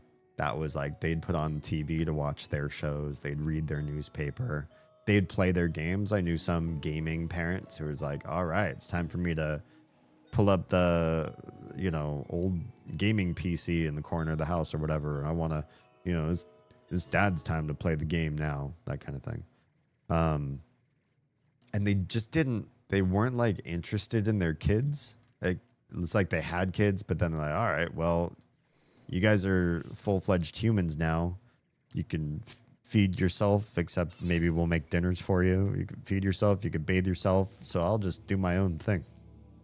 Maybe that was what the kids wanted. You know, they didn't really want a stuffy old, lame, boring, uncool parent telling them what to do or how to live their lives. So the parents were like just trying to be respectful of that decision or something.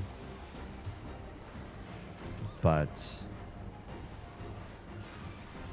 it did feel like it meant a lot of adults that I met growing up, their interests were aligned with doing what they wanted to do themselves. They had an agenda, they had an idea, and they weren't really about trying to figure out something for their family or for their kids' futures or anything. They just do their own thing, and the kids do their own thing. And I feel like Oz and I are a little more driven to like crafting a family, a tradition, a culture, a household, and be adults that one, show kids that we have our own passions and interests. So we're gonna do things that feed into us. We don't just live for them, you know? I think that is important, is to show your kids they're not what you live for. They shouldn't be. That produces a strange kind of kid and strange kind of adult who then has ideas of how the world works around how important they are. I don't think that's healthy at all. This guy going to that one first. How can you tell which one he goes to first? I see. It's like there's little rotating horns around the outside of these things, and they get smaller and smaller. So you've got this idea of he goes to the biggest graphic one first and then moves his way down. That makes sense to me. I was just following other people and not learning. And yeah, the mechanic for raising a best family that Oz and I want to employ is kind of a mix of the two. We want to show how important our own lives are to ourselves, and we want to continue to live to enrich them and maintain a sense of family and tribe and connectivity and things that make them feel important too. That we didn't just have them to ignore them, but we also didn't have them to place them on a pedestal. Does seem fair.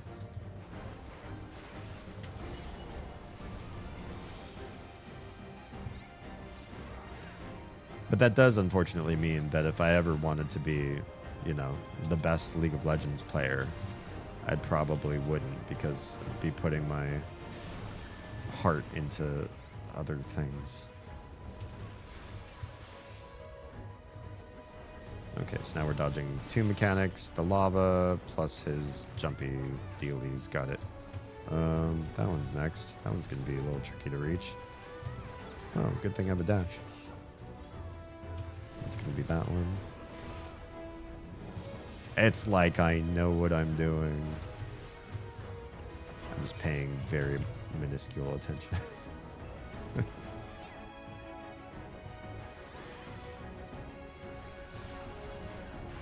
The fact that he does like a half screen shot or slice that decimates everything on one half of the entire level, that I'm impressed that I haven't just gotten completely ravaged by that every time, because I don't see the tell for that one.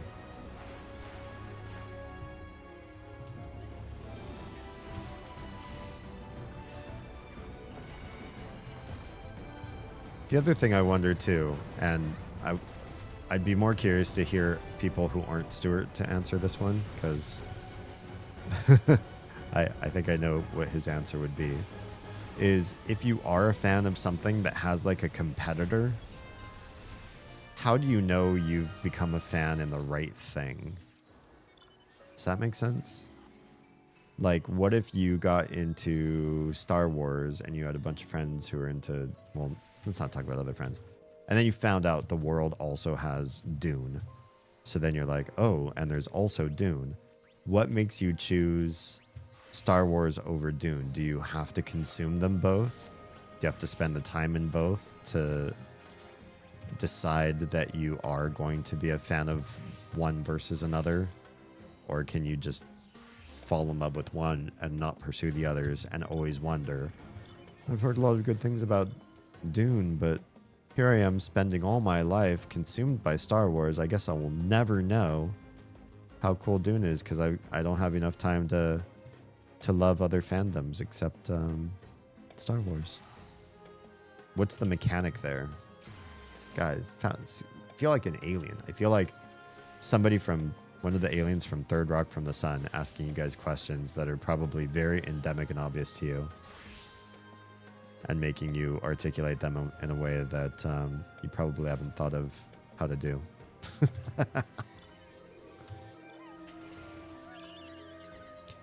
I'm not one to speak on it, but to an extent it's understandable that it's often hard to balance these interests. Yeah. I mean, balancing interests is kind of like what I was talking about earlier with having kids, trying to show interest in them and show interest in your own thing. And that those are, mutually beneficial. You want to be a more broad person interested in many things just for your own enrichment. But you also want to show kids how enriching adult life is. Especially if you just decide you want to be a helicopter parent and it's just about them. You're teaching kids to sacrifice their adult lives to develop more humans in their future.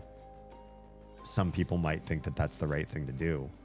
Oz and I feel antagonistic to the idea that you would put away your own adult ambitions just to develop other people up. It doesn't feel right or good to me, personally. Even so, I do think everyone should put in time and effort to be interested in what your kid is and find what's best. Absolutely. Yeah. Kids should not be had so you can put them aside and then do your own thing with no real regard to who they are and what they're interested in. Especially young kids develop their sense of self and position in the world based on what their parents invest in them. If you don't show them attention and affection, they're going to struggle to be more. You hamstring them. Eventually, all human beings find more depth and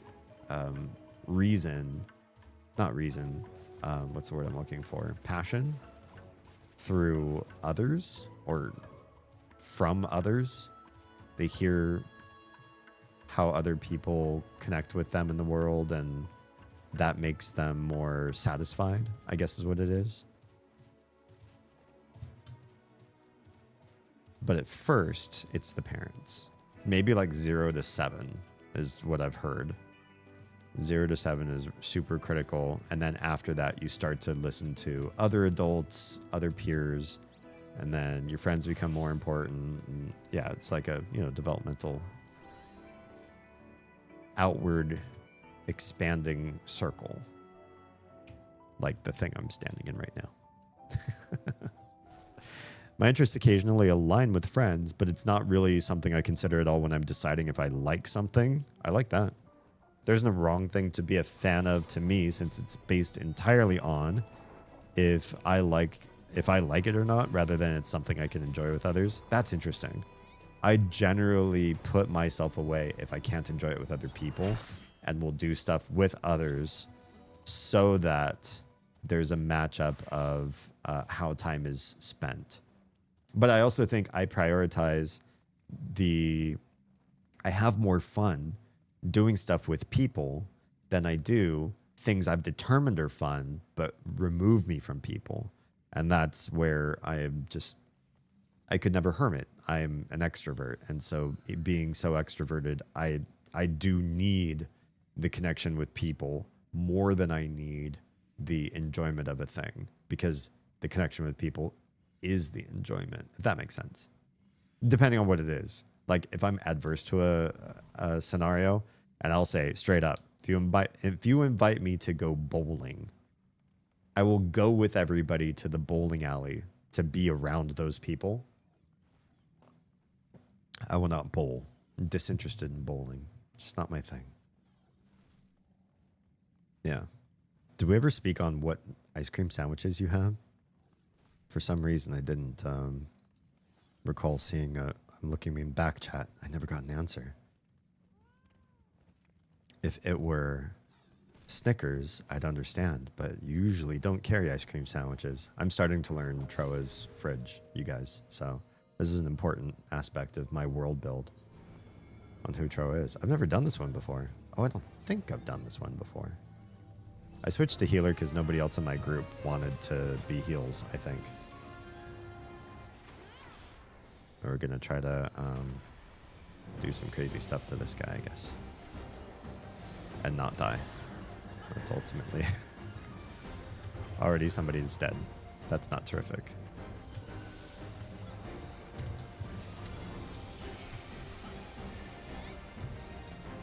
Is this guy going to survive? Or do I have to heal him too? It's so rude. Mythic Idol summons an explosive device? No thanks. Where do we have to go? This way? Oh. Oh, there's more of them. Why would they do this to me? Wait, is this a come close thing? Why is everybody walking over here? Ah, it's a cone. Gotcha. Oh, we have to memorize different types of, there's blades. That doesn't look fun. Do we stay close? Do we get far? Where's everybody going? Oh, okay. It's like a, yeah, bunch of straight lines. That looks awful. I'm gonna get hit by something here, I believe. Whoa. Yep, I did. I saw what to do, kind of, but it's pretty tricky there.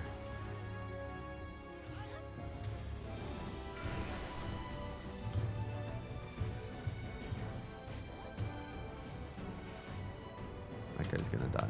Oh, he didn't die.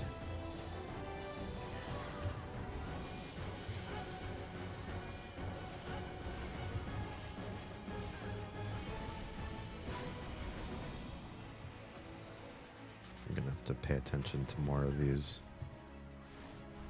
mechanics here. Bear with me. I gotta try to figure out where I have to stand.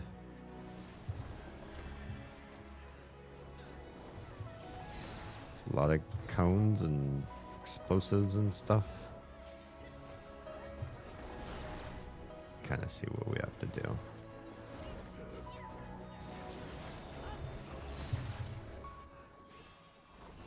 This kind of brushes up against a personal struggle for me. My hobbies and interests are very, very different than those of my family. Yeah, that's not uncommon.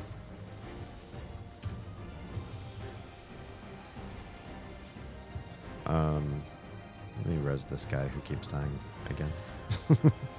He needs another res, obviously. The one I gave him wasn't good enough.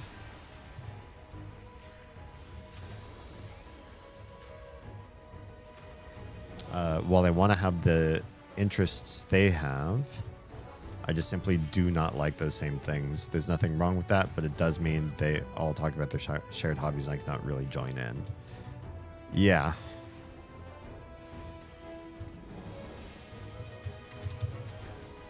Can I do this? Damn, I still got hit. Okay. I get the basic idea. It's just my strategy's a little rough around the edges.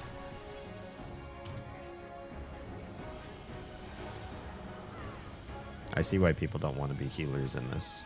You end up just having to be on res duty a lot of these fights because so many people die to the mechanics.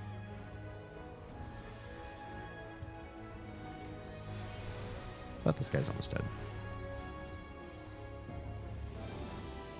Yeah, one thing that I really dislike, this is a family's thing, this is a friend's thing, it's just tricky to wade through the waters, is when you are relying on the way you engage with your friends or your family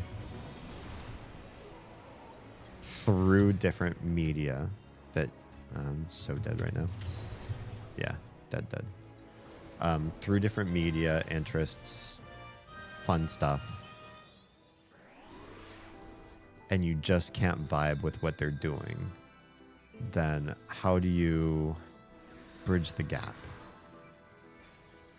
How do you show that you can be connective with somebody while not sharing any actual interest with them? I just get magic is the best medicine. What does that do? Resurrect another player on a quote crescent 10 times.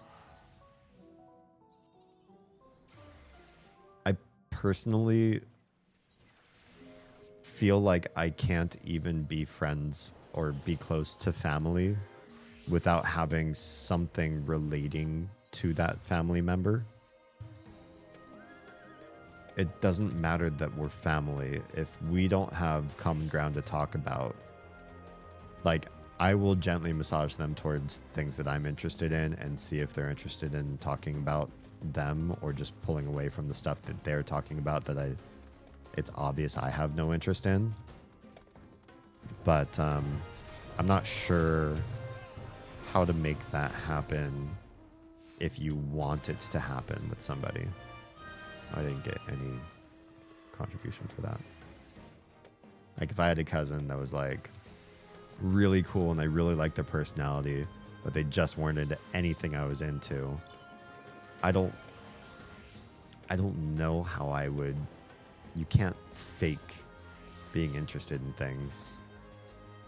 I mean, I guess like there are some people that I enjoy hearing them talk about things they love enough that would be enough for me to be like, hey, I don't think I could ever be into this intellectual property or this activity or whatever that you're into, but I want to hear you talk about it because I like the way you light up when you talk about it. I do have a couple family members like that. I've dated a couple people like that.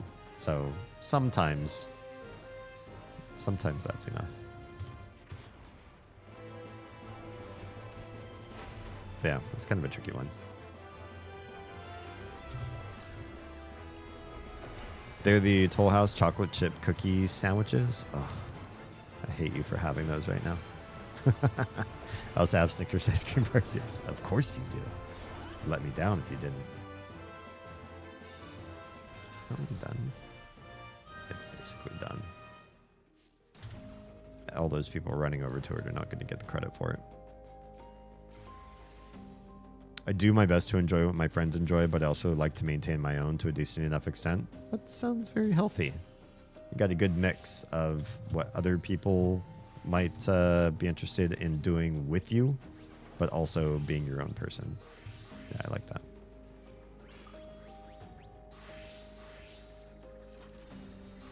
What I'm doing here next to the crystal is there's certain abilities you can cast when you're near crystals that are near aetherites, and you can get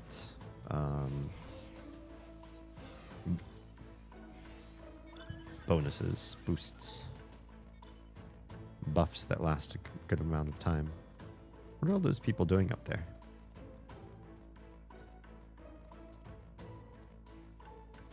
Just exploring the map, I suppose. I haven't been in that part of the map yet either. I suppose a little affected by the fact that I'm very introverted. That's true. A lot of my introvert friendos are that way too. You develop a certain amount of sub-interests that are exclusive to you and the way you like to engage in the world. And it's okay, because you've got some things you can do with your friends, but you got some things that feed back into your battery from being alone. I'm starting to black pill a little bit, by the way, on the introvert-extrovert dichotomy.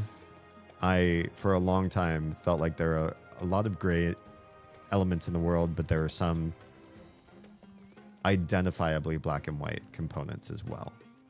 And I'm starting to feel less and less like that's the case.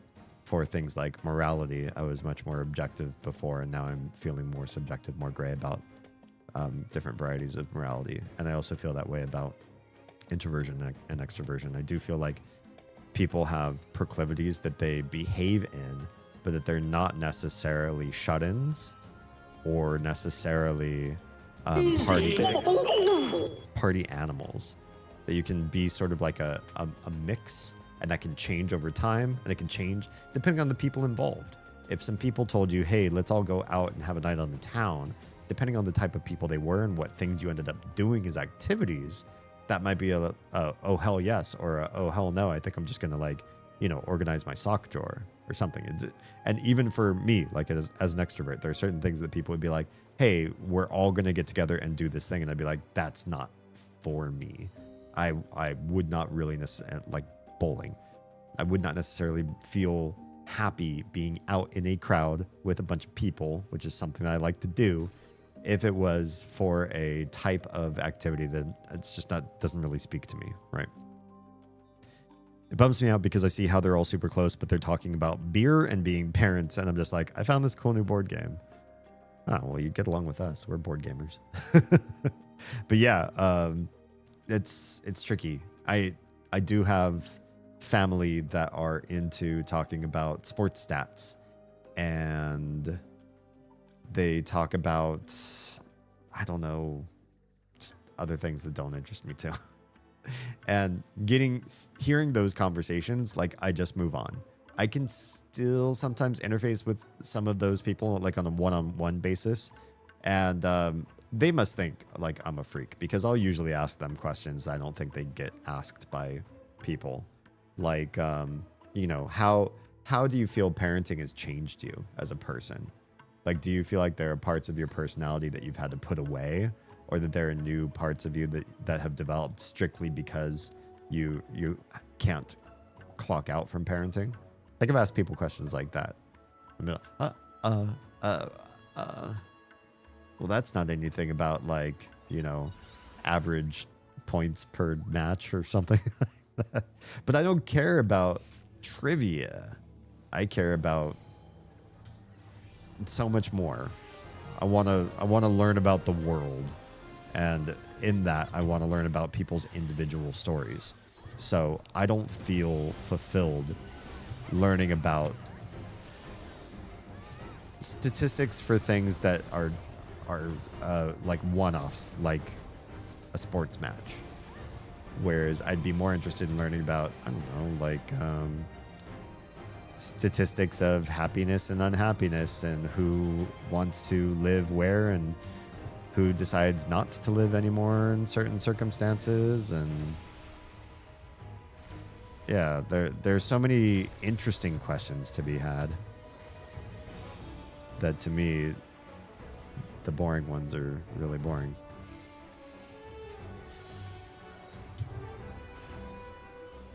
killed. So I'm trying to read chat and do this at the same time.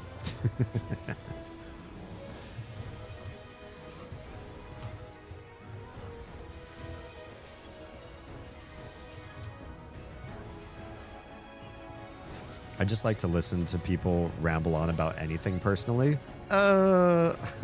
Careful what you wish for. Wish for. Doesn't really matter what it is. Thank you, 3 million year-long Twitch ad. Very cool. Sorry that the Twitch ads can be kind of long. I have it set up so that Twitch gives me the longest breaks or the longest stints with no ads. So you can't turn ads off, but you can disable them for a very long period of time. And what I used to do was have it set up so every half hour I'd get a new ad break. And they'd be shorter than this one, but they would come up over and over and over and over again. And I think they made a lot of people feel weary after a while. Does that make sense? Uh-oh, not there. Whoops. I was re-watching a lot of my old show too, watching a lot of old streams to see what I could farm for content, making short forms and stuff like that for YouTube. And in that re-watching, I was getting annoyed at the ads. Like a lot of it was just overwhelming me, especially because I have an ad alert that plays whenever ads are incoming. And it used to be longer. It used to be kind of a long ad alert. And I feel like I had to stop everything. I would stop talking. My guests, if I had guests, would stop talking. And we would all be stuck in this limbo until the ad alert went off or stopped. And then we'd, take a little minute break before we got back into the meat of a conversation.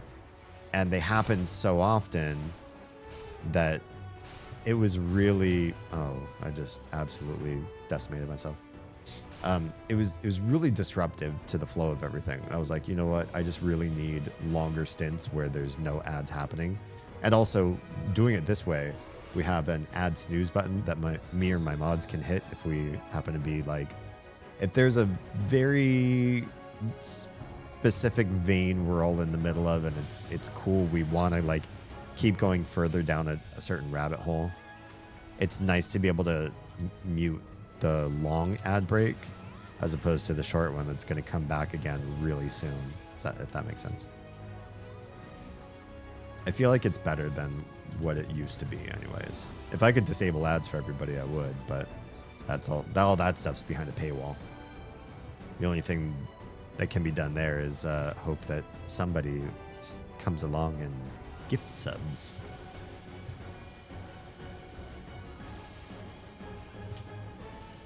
Also, I've listened to people I know yap about for legitimately an hour or so about stuff I had no prior interest in and never really minded it. That's where you and I differ. So I used to work in a public-facing education sort of scenario. I had a class where there was only like one student signed up, or I think other students signed up, but they canceled or something. So this one student got me, the instructor, all to herself and decided she was a certain type of neurospicy. I don't know which. I just know that it was definitely there.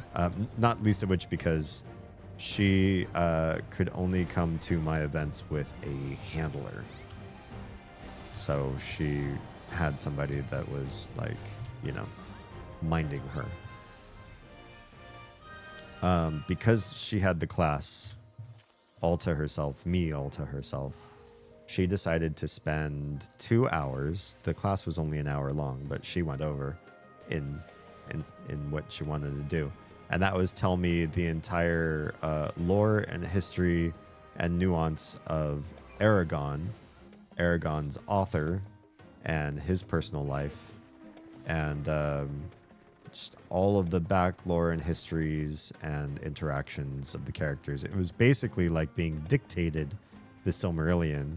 I don't know if Aragon's World has a Silmarillion sort of book too, but it was on par with, that level of a very in-depth lore dump, and it was intense, and I did not appreciate it like you seem to appreciate.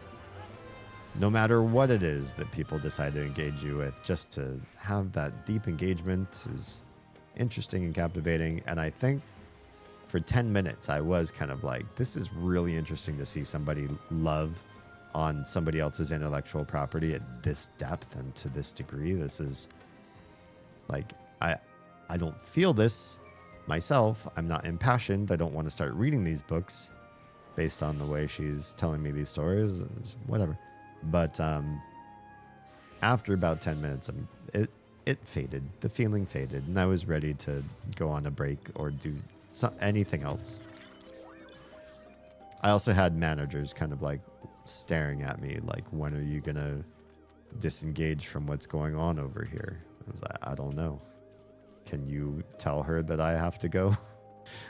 I didn't know any good sign language, nor did my management, to be able to petition for help. To be fair, I can find myself really easily being interested in a lot of random stuff. I appreciate that. I think it's good to be open-minded. Aragon doesn't have a Silmarillion. The Inheritance Cycle is the name of the series, though. Oh, gotcha. Thanks for that. I seem to have forgotten that nuance in the 2-hour diatribe I had on that. I'd received.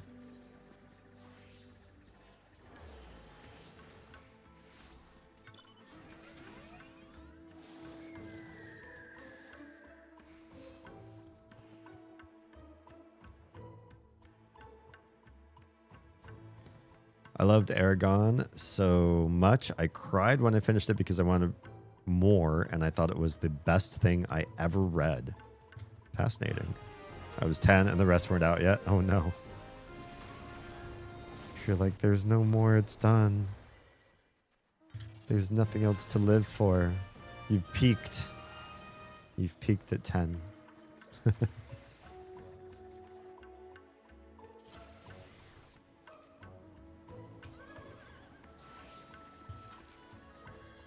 Yeah, I've never loved anything like that. Not even when I was 10.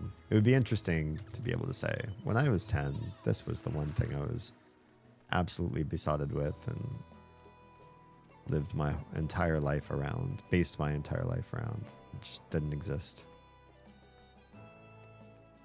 You ever notice that in this circle, there is no grass and foliage? Is it like this when there's no event about to happen? Or do you think the grass clears away and then this pulsating circle appears? Just curious.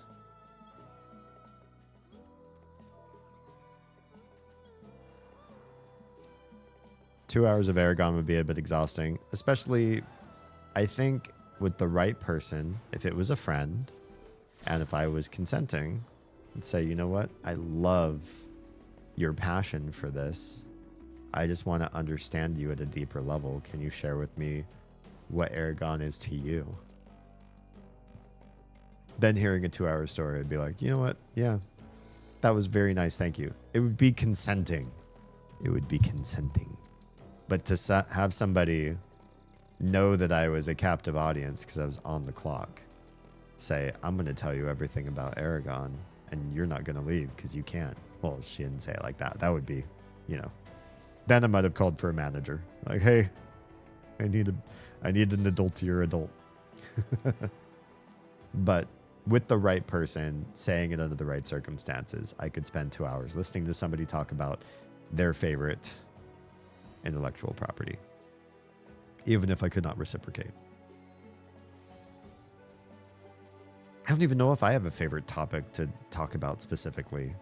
I live stream and focus on talking, and yet is there one thing, maybe you guys know better than I have, especially those of you that have watched me for years. Do I have proclivities toward talking about certain types of things besides, you know, deep I mean, they're not always deep though, too. Sometimes, last Wednesday we just talked about like music that you didn't like.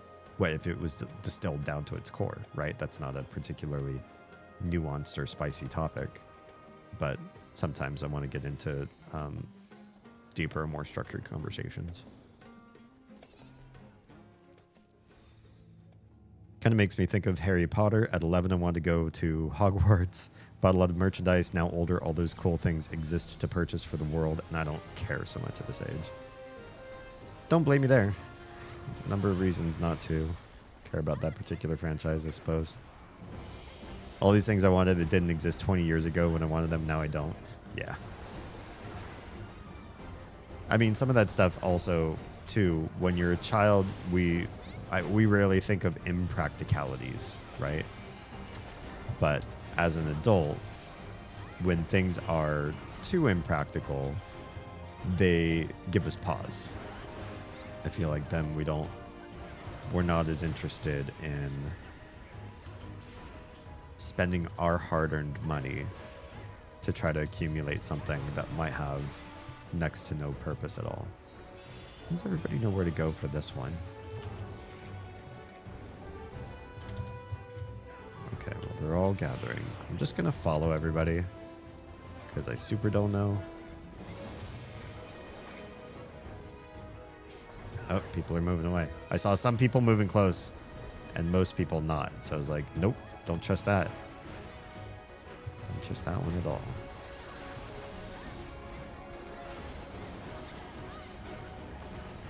Like, I know some of my friends would kill to have a lightsaber at any age, and other ones would have said, that would have been great as a kid, but I just don't feel like a lightsaber today makes sense. It would sit on a lightsaber stand above my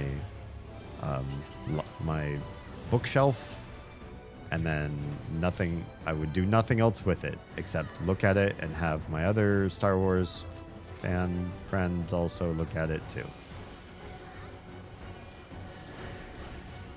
But for some people, that's enough. Oh boy, how does everybody know? They're all gathering. Is there anything else we need to do? Do we need to run? Do we need to get close? They're all going over here. Oh, I definitely got hit by that one.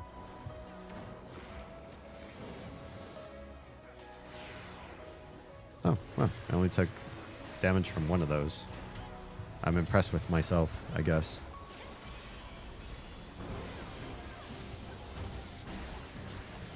I do spend a chunk of hard-earned money on Pokemon cards. Do you play, though? Like, are you actively playing?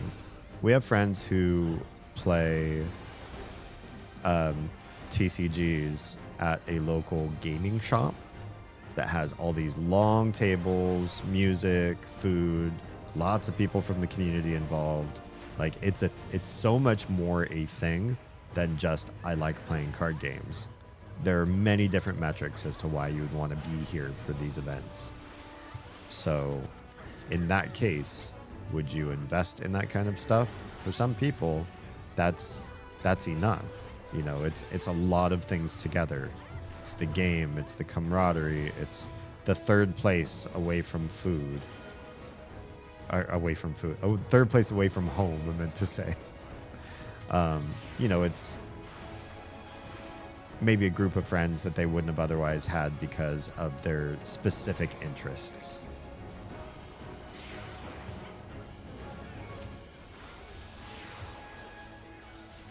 So I get it.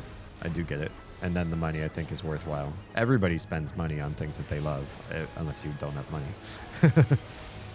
So I understand. Most of my money's been spent on buying more and more streaming, home studio sort of things, future-proofing, creating this and making this into a brand. And that's because I love this. I love this, and I love the idea of doing this in a way that would be sustainable to raise my family on doing just this kind of work, because I could do this at a full-time or even more than full-time basis, in which case yeah, spending money toward this endeavor doesn't seem like it's a waste. I'll never imagine a point in my future where the lights, the cameras, and all the art and audio and all that kind of stuff where it just gets put away and starts collecting dust. I don't see that. Not until I'm like too old to do this. Even when I'm too old to do this, I'd probably let somebody else do it for me. I just appear on camera and say all of my old man wisdom to you guys, but let somebody else do the production stuff. So it would still be happening.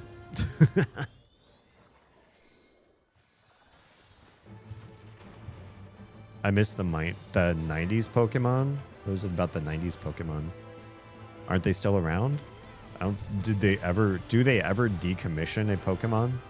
Or are they all still out forever and will always be out forever?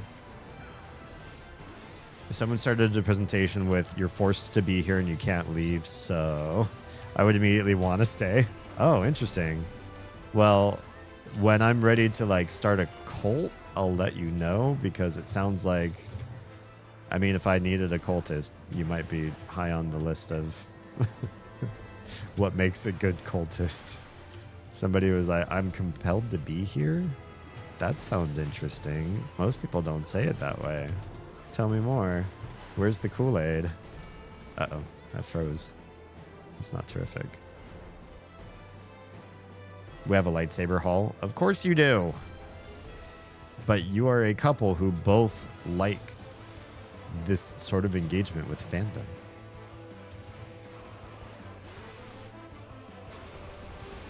And it seems like that's all folks at... Well, wait. I skipped one. Sorry. I play with some pre-made decks. I used to make decks, but I mostly just collect now. I can't justify playing with a $2,000 value card. I mean, if it's valued that high, isn't that because it's a good card to play with? Wouldn't you want to play that card? I want to play Magic the Gathering, but I don't want to play against gimmick decks. I hear that's one thing that makes a lot of people upset, yeah? Is the idea that decks could be gamified so that they're really, really hard to play against. But here's the thing that I find kind of confusing. Like, if they made a game that's so imbalanced and exploitable that players need to step in and add their own like fake rules on top of things, like, "Oh, we don't allow this, or this in our gaming circle," okay? Then it feels like the game is flawed. If you have to make house rules to make the game feel fair, then I lose, not interest, I lose respect for the game, personally. Does anybody else feel that way, or am I just a Grinch about this kind of thing? It seems like that's all the folks at shops do. Gimmicks? That doesn't seem very nice or fun to me. I got to chaperone a field trip to Game X Strategicon last month. It's a board game conference con thing. My regret was I was going to bring a Pokemon deck and I didn't, so no Pokemon tournament for me. Why would you hamstring yourself like that? You know you're going to a gaming convention. Dude, you're playing... What's up, nerd emoji guy? Hey, I need to apologize to you. My plugin for seeing your chat broke the other day, by the way. Somebody said you came into chat and then left all sad because I wasn't reading your chats. I would have if I could see them, but my my multi-chat just decided to poop all over that one particular chat channel for some reason. So, sucks. My apologies for somebody else's bad work. What's DIH the game? What's DIH stand for? Or can I not say it on, can we not say that in chat with TOS? I had 2 katanas made and named them from the Silmarillion. So I suppose I have nerd things. You do. You do have nerd things. The value generally comes from the rarity and special art. Oh, gotcha. So it's not about how good or bad they are at being in a deck. They have the same card in a set, same Pokemon with the same stats. but they have a rarer alternate or illustration art. Oh, that's kind of neat. So you can play with the more common version of the same card. I like that. 2 3D printed Sphinx from the Neverending Stories Gate. I know exactly what you're talking about. Those things are cool. It's interesting to me what people decide to make models of for 3D printing. Although I guess by now, the art has been around long enough that there's probably 3D prints of everything, right? Stuart, can you confirm or deny?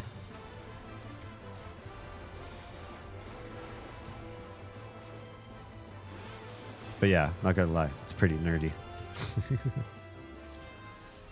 I have some few things that are dust collectors. Since we've moved here, they've generally sat in boxes though. There's some other reasons that some of you know of off stream why that is.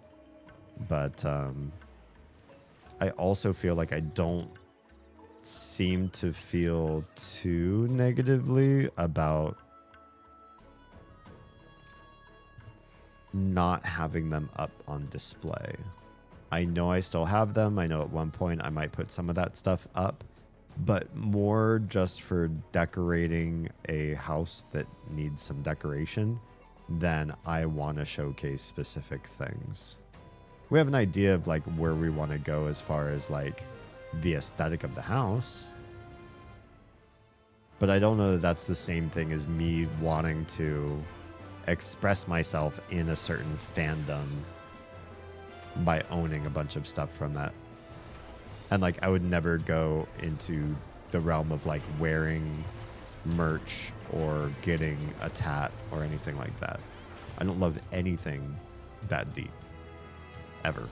Never have, never, might never will.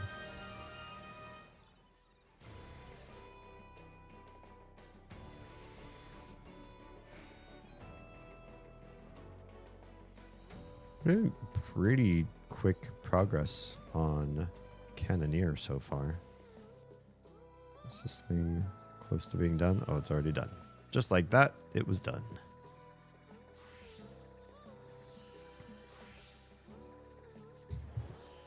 But I also feel like this is the era of fan killing. Unless something is really, really cool, there's so much more art and clever ideas and people to be interested in and inspired in today than ever before. So if you ever were a fan of something, there's so many more derivative works, alternate works, similar things. The genres are wider. There's more different options. If you fall out of love with something or someone because of some way that they've acted or interacted with the world, there are plenty of replacements for them, where I feel like that wasn't necessarily the case before. Imagine having a problem with Tolkien as an example. You're just like, you know, he's fine, but I just don't like this part of him. I want to read another Northern European fantasy novelist right now. You just didn't have that, right? Whereas nowadays, if you didn't like one particular person, you could probably find something that scratches almost the exact same itch as that original IP in another author, and find a different love or multiple loves. Well, if it isn't Toady across all of the different alerts. Hello and welcome. Explain to me why you're a fan of anything and what could possibly be your reason for spending money and devotion toward that thing when there's so many other cool stuff out there. Why should you stop at just one thing, Toady? That's what we're talking about tonight.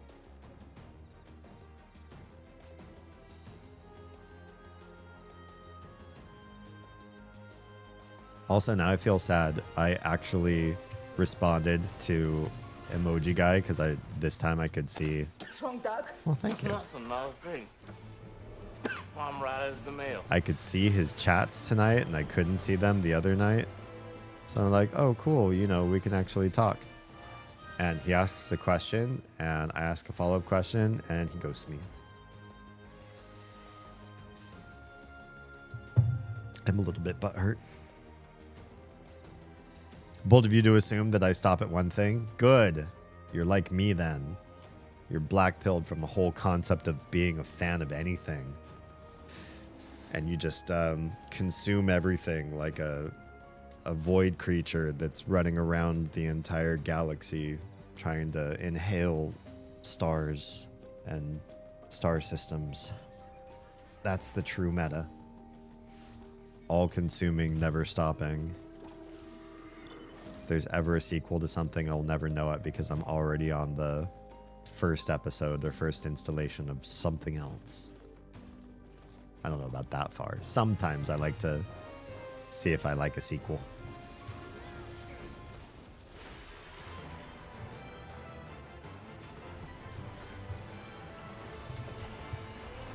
Man, yeah, if you don't get to these fights fast, they are done in so little time.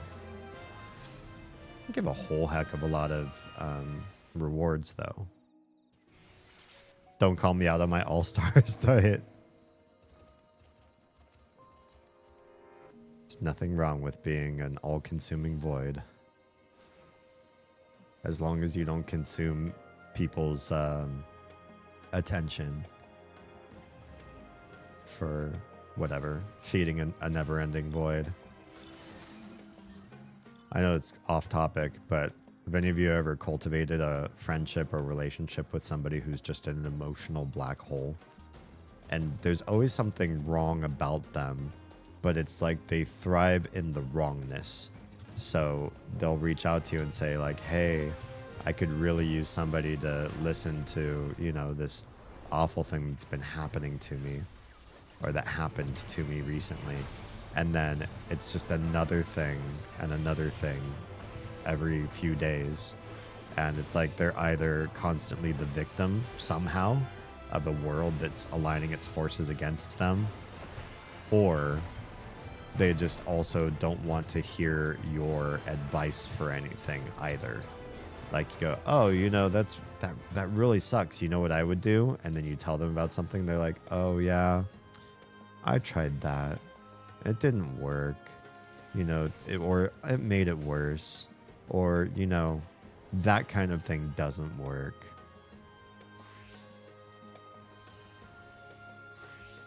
They're the sort of people that when social media first came out, they were quick to create the sort of like gravity post of like, well, today really sucked, you guys. ...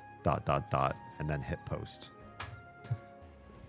And then you just have like, you know, 50 empaths, 50 normal neurotypical people going, oh my gosh, D, what's wrong? Not that I was the person that posted it this way, but like, you know, oh, what's going on? Tell me about it. Or, hey, buck up, you know, not every day can be like this. And then that might be fuel for them to post another thing that doesn't actually explain anything. You're like, no, it shouldn't be like this every day. But for me, it is. You got to stay away from that. Get away from that as fast as you can, because that's exploitation waiting to happen. All they need is one overly concerned citizen to step in and be like, hey, how can I help? Or like, you know, what's got you down, buddy? And then they've got their hooks in you. Speaking of never-ending voids, I'm gonna go make some food. Yeah, do you have, when you watch my streams, is there an alert for your plants? But then is there also an alert for you? Like, oh, it's D's stream time, and it's about this time, and it's time to make food. It's time to go make a snack. All of you should have that. If it's a food appropriate time for you to be watching me, depending on your time zone, of course, obviously. If this is the time where you're like lying down and winding down for bed, probably don't like put stuff in your stomach that's like gonna push up against your throat, because it's time to lie down and not digest. I should probably get lunch. I would highly recommend it. And if you do, let us know what's for lunch. I always like petitioning people on what they eat. For a while, for a good chunk of my life, I had diet completely sorted, completely figured out. That is to say, I knew what everybody ought to be eating, how much of things, what things they should be avoiding at a very fundamental and not changing for anybody sort of level. Didn't matter where you came from or what was going on with you. I knew better than what a lot of other people learned from other high-level sources too. I just knew. Turns out I was I've been proven wrong in a lot of ways, and I won't say I've been proven wrong per se. It's the sources from which I gathered so much of my information for being what I thought was a complete dietary guru for all, the best person anybody could listen to on diet. I've been proven wrong in a number of very critically important ways. And so, if you haven't known that aspect of me, this probably doesn't apply to you, but some of you I owe an apology to, that I probably told you dated or bad information amongst good stuff. And that's particularly dangerous. I think when you hear somebody say, you know, my grandma smoked till she was 80, cigarettes are perfectly safe because I've got anecdotal evidence, you might be a little suspect as to how true that is. But especially if it's just like one person in your family. Or you also have to ask, you know, what did she die of? Oh, you know, last 10 years we're in a critical care facility for emphysema or whatever. But what's even more dangerous is not when somebody is telling you, spouting obvious misinformation, and you have to, like, you know, put them away because of how bad their advice is. What's maybe more dangerous is when somebody gets some of it right, like myself. And so you've got information coming at you that's like, oh, that's very sound. Increase my vegetable intake. Yeah, it turns out that that might be really helpful and that I should be doing that. I agree. Or I've read evidence that backs up what you've said. But with that, I was combining other things as well and telling people dubious information that when I learned it felt very real and was coming from very credible sources, and have since learned otherwise, that I should not have been purporting some of those ideas. That said, I still have a fairly good hand on what makes a good diet, and I do still very much care. Oh, these things are going to completely explode me, aren't they? Yep. Sphere shatters. Cool. I'm so curious about people's health and diet, and I still have some advice to give, especially if you have any information from a doctor about like how things are going, like you get a blood test or something like that. I do actually know how to read blood tests, and can give some advice that might be beneficial, especially if you feel like, well, I do want to make some dietary changes, but my doctor just doesn't believe I have the guts to do it. Some doctors, it's not that medical school would ever tell a doctor, I've completely missed that CE because I thought we were going to kill this a lot faster, and then nobody happened to stay here to fight this fight. That's so rude. Medical doctors are not trained to plug up people full of drugs in med school, but doctors are trained to give people drugs from their patients. Does that make sense? The idea that a doctor would say, you know what, there's a pill for that you can just take. You'll probably have to take it for the rest of your life, and it has some side effects, but it knocks this thing out, you know, really well for you, and that's my recommendation.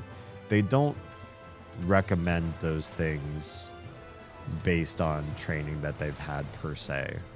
They recommend those things because they've probably told 100 patients, if you just cut down the sweets and all the carby, weedy goodness that you're eating all the time, and focused on some more raw ingredient eating like vegetables and fruit, you'd be doing a lot better, and maybe this metric on you would go down, and 100 of 100 patients told them, fuck you, give me the pill.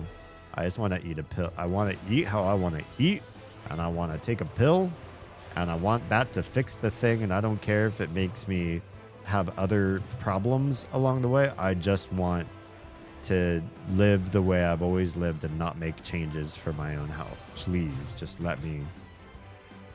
give me the drugs, doc.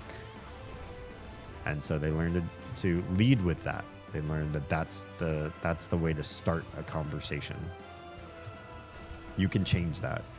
If you talk with a doctor and you're like, hey, I'm really into preventative measures, and I would like very much to try to stay healthy as opposed to figure out what to do with when I get sick. They can work with you from there. They might not have the strongest basis of knowledge in things like dietary solutions for things, but they can help. It doesn't always have to be a conversation about drugs. Anyway, that was very long-winded sort of side excursion toward I like to talk about people's food, and I like to help people out with food if they desire that help. And I'm trying to be better about what kind of advice I give, if I do give any advice on food. Although I'm super skeptical these days as to, to say anything about what people should and shouldn't be eating. Unless it's obvious. Real big obvious ones. I don't usually have a problem remembering to feed myself, given the amount of THC in my diet. Nice. My plants, however, I got out of habit with while I was super heavy sick, so the alerts served to reawaken that mindset. I love that. I very much rely on alerts because there's always too much stuff going on in my life, which I like. I like overloading myself just a wee bit and making sure my day feels filled and fulfilling. But to do that and not fail critically at life, I need alerts or I wouldn't be able to keep everything straight. I'm just not that great at coordinating things, if that makes sense. But that's why we live in this beautiful era with technology, not least of which just having timers and alarms for like literally everything, so I don't have to be mindful about the entire world. My phone will just yell at me. I'll be like, what the hell is this for? And it'll be, an alarm for the fish that I started cooking. That really wasn't so long ago that I should have forgotten it, but I forgot it. Have you ever set a timer and no-brained it so hard that you got upset at your own phone? Because I definitely have. What's going off on my phone? I'm so mad that I have to pay attention to my phone right now. And then it was you.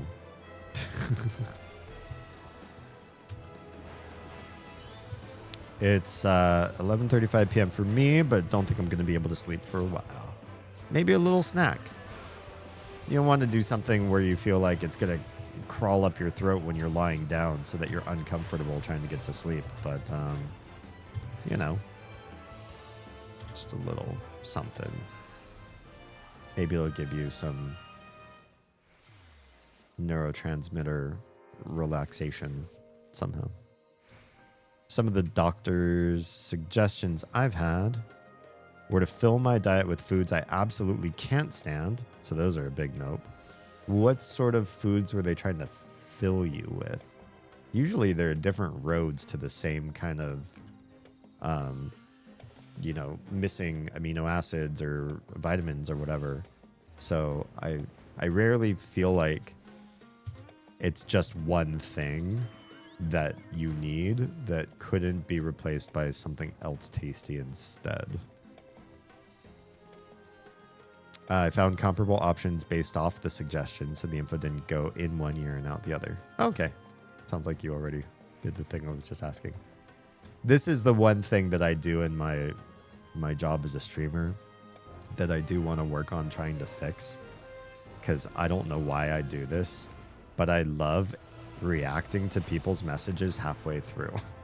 And then I read the other half of the message. It's like, oh, you answered the question that I had about, you know, what would you do, or what should you do? Oh, you already said it in the other, literally the line that I'm just not reading yet because I stopped halfway through to react to you.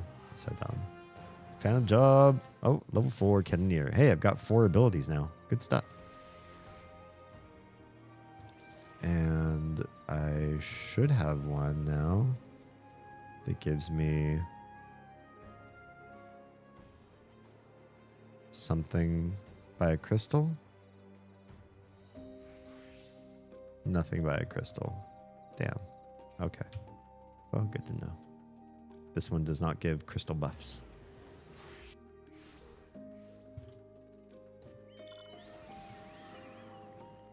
Peas. Not really a fan of peas. Squashes.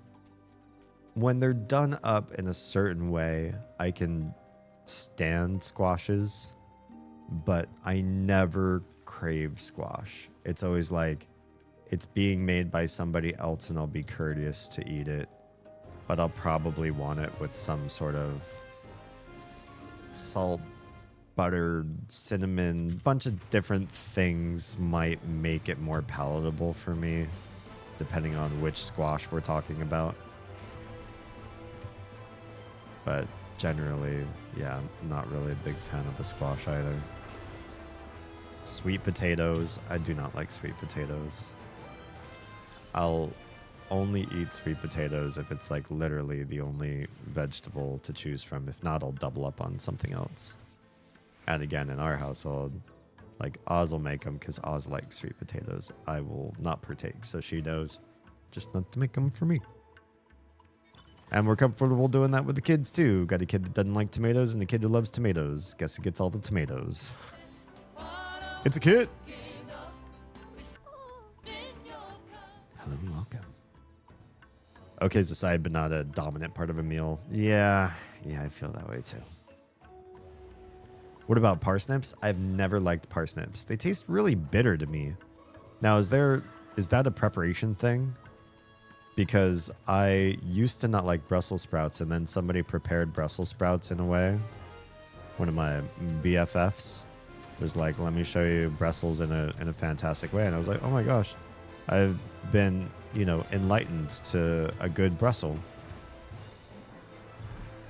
So maybe parsnips are tasty and I just can't stand the way that they were made. But there are certain veggies that every time I've had them made in a variety of different methods, they taste quite bitter.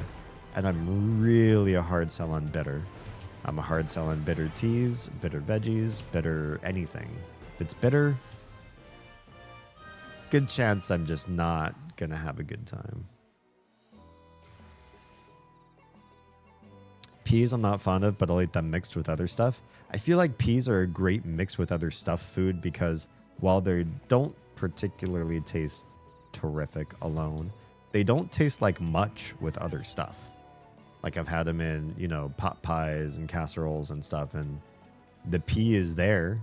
I know it's there, but I don't feel like it's contributing significant flavor when married with a bunch of other things. Baby carrots have the uneasy quality to sometimes randomly go down the wrong hole. Ugh, yeah, no thanks. And end up in your nose while swallowing. I haven't experienced the nose thing. Although Oz has. She has like a soft palate condition where sometimes food wants to go up instead of down. It sounds horrifying. It doesn't happen very often. And I feel like it happened more when she was younger. But it looks scary. None of their suggestions were foods I liked or craved. In some occasions, actively avoided. I don't blame you. Yeah, all those foods sound particularly not terrific to me. And I just like most vegetables, to be fair. But there are many that I am more comfortable with than those ones you mentioned. roasts them being the parsnips, with salt, pepper, and oil. Do you feel like that cuts the bitter? Do not ask how I know this. I think we know how you know this. I've had personal experiences. Yeesh. They're sweet, kind of like carrot. So the only thing that I dislike about carrots is that they're sweet. I do not like vegetables to have sweet. I want my vegetables to taste very savory. And the moment they taste sweet, like toward a fruit, I dislike them. My brain says if it's fruity, if it looks like a fruit and got seeds and peel and stuff like that, like a fruit do, then I want it to be sweet, and I don't want it to be like a vegetable. Which, so far, most of the fruits I've tried in my life do not taste like vegetables. Mission accomplished. But then I eat some vegetables, and they have a sweet that I just almost can't fathom. Because I don't like the sweet in corn. I don't like the sweet in certain types of peas. Sweet grosses me out in vegetables. We have to fight this guy too because we're locked in combat. Okay, we can do that. I pick out peas. I don't like the taste, but I do weirdly enjoy the act of removing them. Oh, that's interesting. I don't think I've ever heard anybody say that before. Like, it's enjoyable to make my food clean of the thing I don't want. Very interesting. I don't think I've ever experienced that before. What I do, however, is, so for example, Oz and I really like pho, but we're pescatarians. Most pho places that we've ever encountered are a meat-based pho restaurant. Because I think historically, it's like a beef broth and beefy soup. However, we happen to live not too far from a place that does vegetable base, vegetable broth, and veggies, and tofu as the protein. And it tastes great. It's got all the qualities of a really delicious pho with, none of the stuff that's off our diet. Oh, this is so annoying. I just want to face this thing and kill it, please.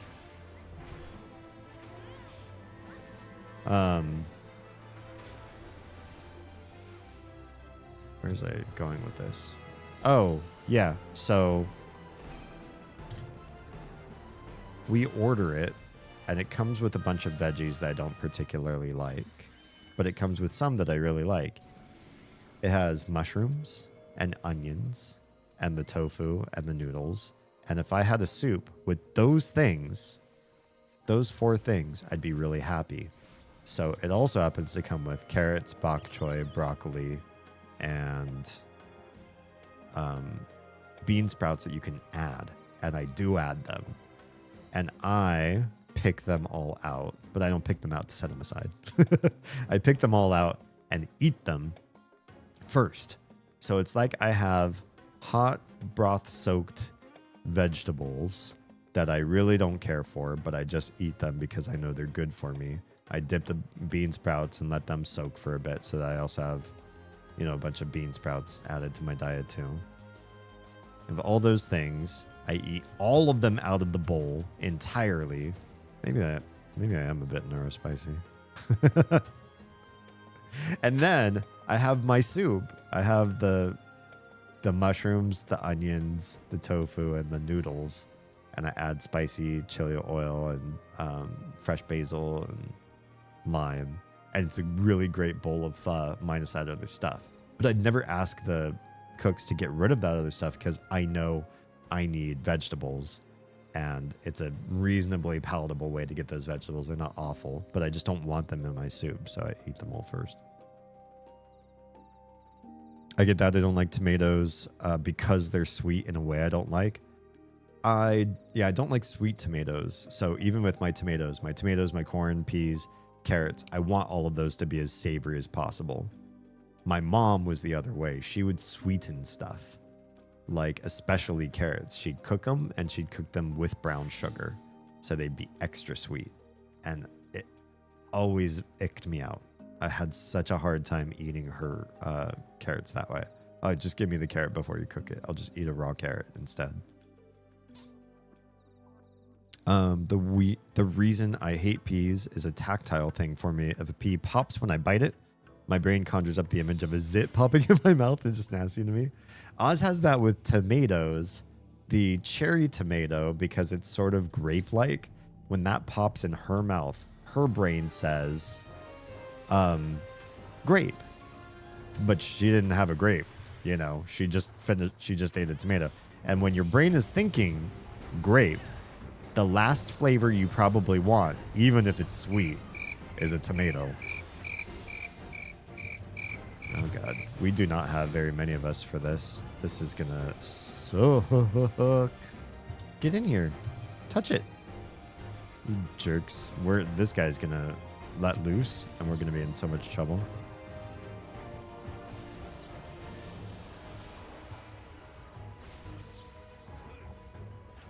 I don't know why people aren't on this map. Might be dead. I might have to leave and come back, or it's just a day. It's Wednesday. Do you think everybody's going to bed early and just trying to get sleep? Because we have so few people, we're gonna fail these. We failed it. We failed the whole thing.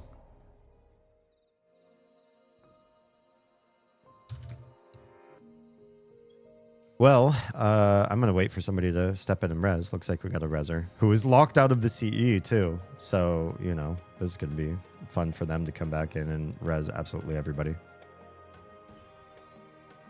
Yeah, so Oz understands you, Troa. I don't feel any way texturally about food, but I've known her long enough. I understand. Corn doesn't do that, just peas. Corn pops though sometimes, doesn't it? If you get it just right. So no boba then either. I feel like, well, there's the tapioca through and through bobas. They don't necessarily have a popping sensation, right? I want to get on cast duty too. Somebody just... Okay. Is that everybody? Is everybody dead? Or is everybody alive that was not? Well, cool. I guess you just lose that one. That's insane. We didn't win, and it doesn't stay, and then it's just done. And that one particular fight is important for a quest here, so a bunch of people probably got screwed over. Sucks. But there are certain boba that are like caviar, right? It's like a glutinous shell, and it pops in your mouth, and then there's a juice that comes out, just like caviar does. I can't eat yogurt because my tongue tells my brain I have rancid milk in my mouth. That sucks. Yogurt is so good. Even just plain yogurt. I'm a fan of yogurts. Disconnected from server. What is happening to my stream tonight? Do I have everybody still connected with me? Because I don't know why I see a message that says disconnected from server. It makes me nervous that I've lost connection to somebody critically important. Also, what are my dudes fighting over there?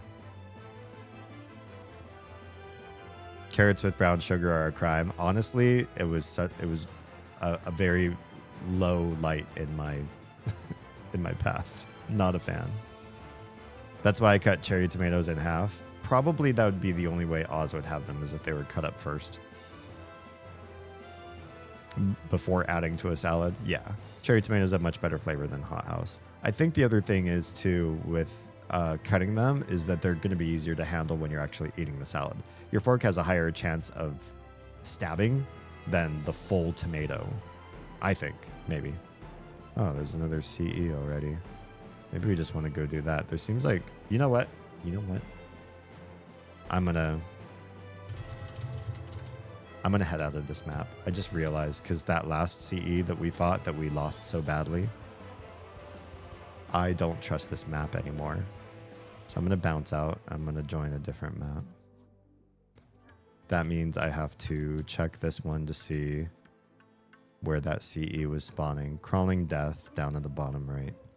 I'm just going to bounce out and try to join a different map and see if it works. Also, best vegetable, cauliflower. Will not elaborate. This, I love cauliflower. I cannot be on board with you guys. I hate cauliflower. The only thing I enjoy about cauliflower is that it can be cooked down in such a way that you can't taste it. So if you blend it just right, or if you add it with enough other things just right. Oh, here we go. I'm on a completely different map. This feels better already. Happy to be. Hopefully this one's much more populated. Yeah, I hate the texture, and I'm not a textural eater, so I usually don't care. But I'm not a fan of the texture or the flavor or anything about cauliflower. It could die in a fire. It's not my jam. Mushrooms give me existential dread. Can you explain? I'm curious what it is about the mushroom that ever did anything to you. I love mushrooms. I would let them take over my body and my brain and make me climb a high branch and spore out of the top of my head and raise more mushrooms. I love them so much. There's just a flavor about mushrooms that makes me feel like I'm eating tavern food, and I love that sensation. I like the idea that some foods, when you eat them, feel like you're ready to sit down at a fantasy world's inn, and the innkeeper is going to set you up for your perilous journey tomorrow into the, evil big bad's territory. But tonight, you're going to have the best brew and best stew and best bread of your life before you embark on your perilous journey. Mushrooms are a part of that to me. I love mushrooms too. Good source of vitamin D for us hissing at the sun types. I think it's probably still important to get D through the sun. I think you can get rickets even if you have dietary D. Is that right? Somebody fact check me on that one. It's happening to other streamers too? Okay, it seems like you're all connected with me though, right? I'm just having a bad night. Instagram crapped out way early and was having like really bad bandwidth issues. And then I don't know why it said disconnected from server on OBS, because I don't know what server it disconnected from. Because I don't see anything failing right now. So I'm curious when it doesn't tell me which server, what the hell it means. Streaming, on 5 different places. I have countless bots and automations going, and you tell me I disconnected from the server. Who? Where? What? Why? All of the WHs. Explain to me what's going wrong. It's now the food fandoms. I know, we're talking about food fandom. I think that was going to be part of it though too, is because with fandom, I did want to see if anybody in chat would really like eat the same food every day. I don't know very many people like this, so this might be kind of a niche thing. But I was curious if you or somebody eats the same types of food or same rough like genre of food every single day, why you would be a fan of food like that. Because to me, food especially is one of those things that's criminal if you don't try a bunch of different foods and different places around the world, and you just don't know what you're missing if you don't give everything a shot. I feel personally affronted by anybody that would decide they don't want to eat a bunch of different types of food. I feel like the world's food is my food, and if you say no to something, it's why? What did that ever do to you? It's tasty, it's delicious, you should have it. Once every couple weeks, intermixed with all your other foods. I cook a roast veggie mix in the oven with olive oil and garlic, usually potatoes, regular sweet, red onion, Brussels sprouts, and carrots. Love that. There are a number of those foods that I don't like raw or boiled or even sauteed, but if you oven roast them, their flavor profile changes. There's something that like caramelizes or darkens or charcoals up or something, and they're tasty then. There's a magic to me in the oven roast. Does it take some more prep? Is it a little bit harder sometimes than some of the other foods? Yeah, but I wouldn't want to eat them if they were made the other way.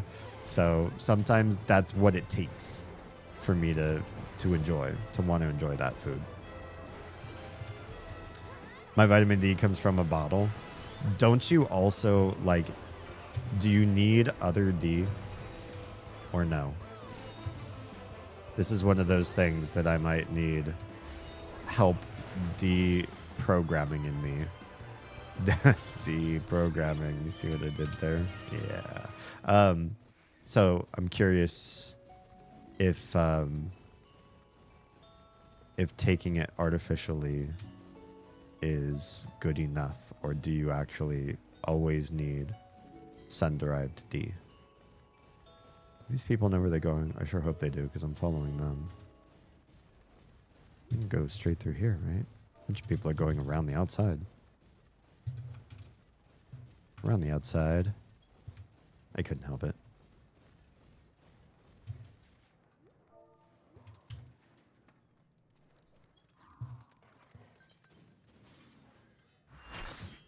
Also love mushrooms. Make a great base for soups and sauces. Couldn't agree more. Texturally not so great. I don't care too much about well, there's some mushrooms that are texturally weirder than others. So I think it depends.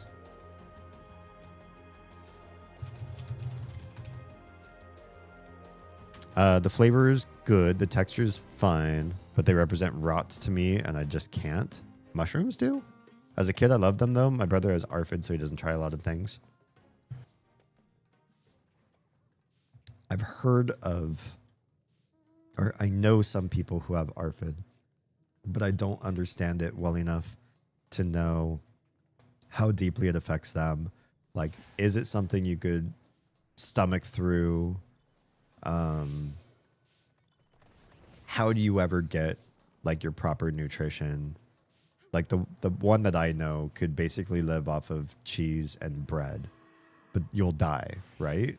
I mean, those things are not adequate alone. You'll be missing amino acids. You'll be missing vitamins. Do you buy those from a bottle? That sounds expensive. Food is usually cheaper than getting supplements, right? Supplement bottles are like crazy expensive if you just kept buying them all the time. So like, I'm just curious how you live like that, or do you just shrug and go, yeah, I guess I'll just, die of poor health early? This is one of my least favorite fights. I don't like having to keep coming back to this guy. He's doing a thing and I don't know where I'm supposed to stand. Okay, didn't matter where I'm supposed to stand.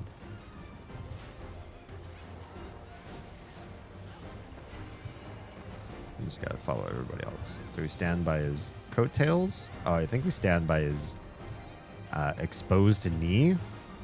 Seems like exposed knee. See, here's his exposed knee. Everybody's here. Yep. I'm memorizing stuff for a game that I'm not going to be playing in 5 years. Maybe. Well, maybe I'll still be playing this in 5 years. But I feel like I won't be in here in 5 years' time. So why am I memorizing all these little combat nuances that aren't even going to matter somewhere down the line? It seems silly. This is why I'm against fandoms.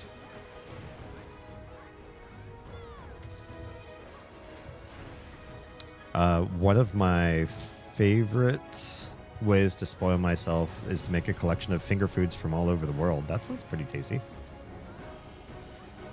And lazily snack on them throughout the day with cocktails. I mean, that doesn't sound healthy, but it sounds like a nice self-care day. Okay, then we need to go over to this one. I see. You see the little horns spinning around?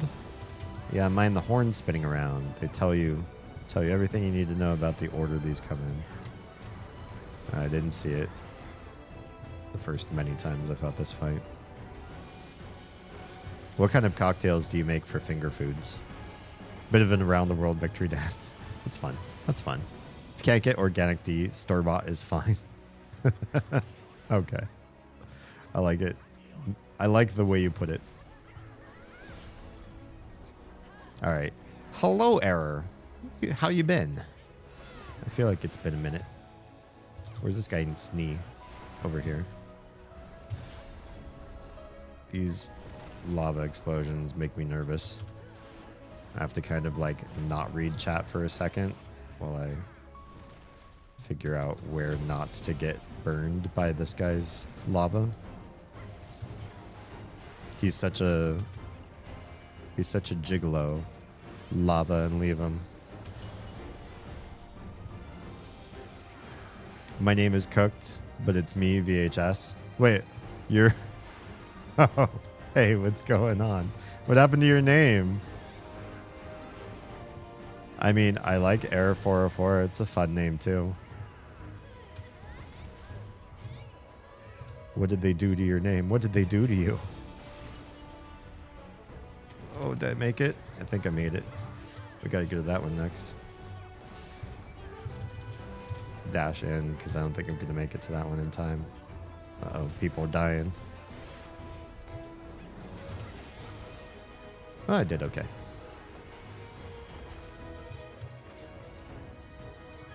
The lowdown on the sun versus dietary vitamin D is that sun's pretty damaging. I mean, yeah. You need to wear sunscreen every day, even for car rides or checking the mail. This limits the way your skin absorbs vitamin D already, so it's important that you're getting vitamin D in your diet or supplements. I made noodles. Most likely will have consequences. Wait, why would you have consequences with noodles? What happened? What happens to you in noodles? That's one of those like early MySpace comments that we were talking about earlier today. I made noodles. ... Consequences are forthcoming. You know, noodle consequences. Did I not take a single point of damage in this whole fight so far? Now I'm gonna die, now that I said it. He's almost dead, but I'm gonna be the one who dies.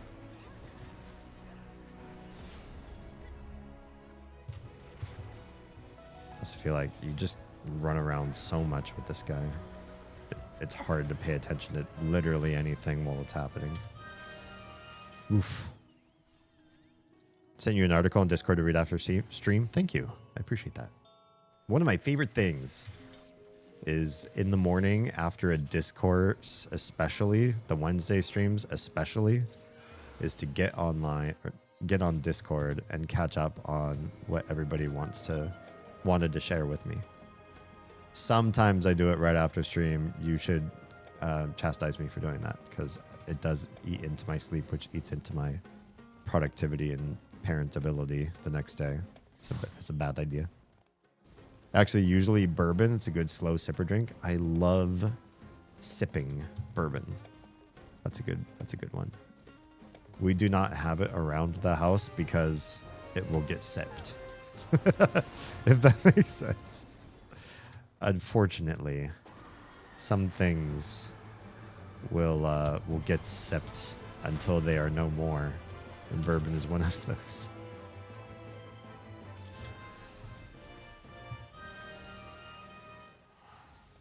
One of the ingredients I used with the noodles may or may not have been past the best before date.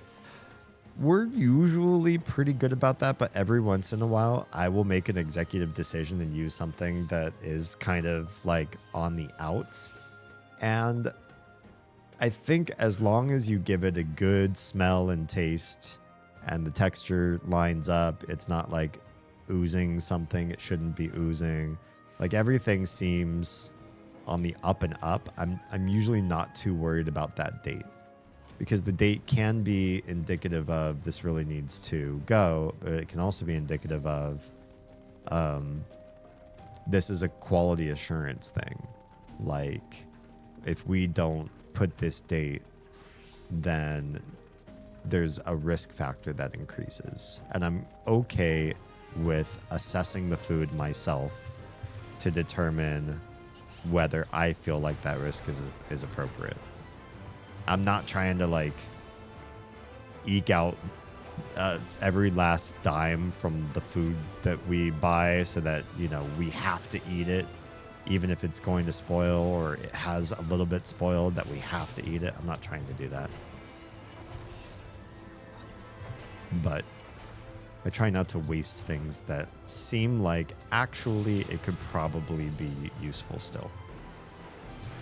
Maybe when I become, you know, a super huge famous streamer, I will change my mind on this and be like, you know what?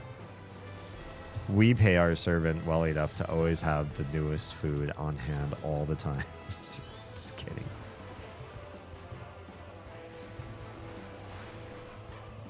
Hopefully you guys will be okay. That's ultimately my point. It's pretty rare that I drink to the point of drunk anymore. Tipsy is fine for me nowadays.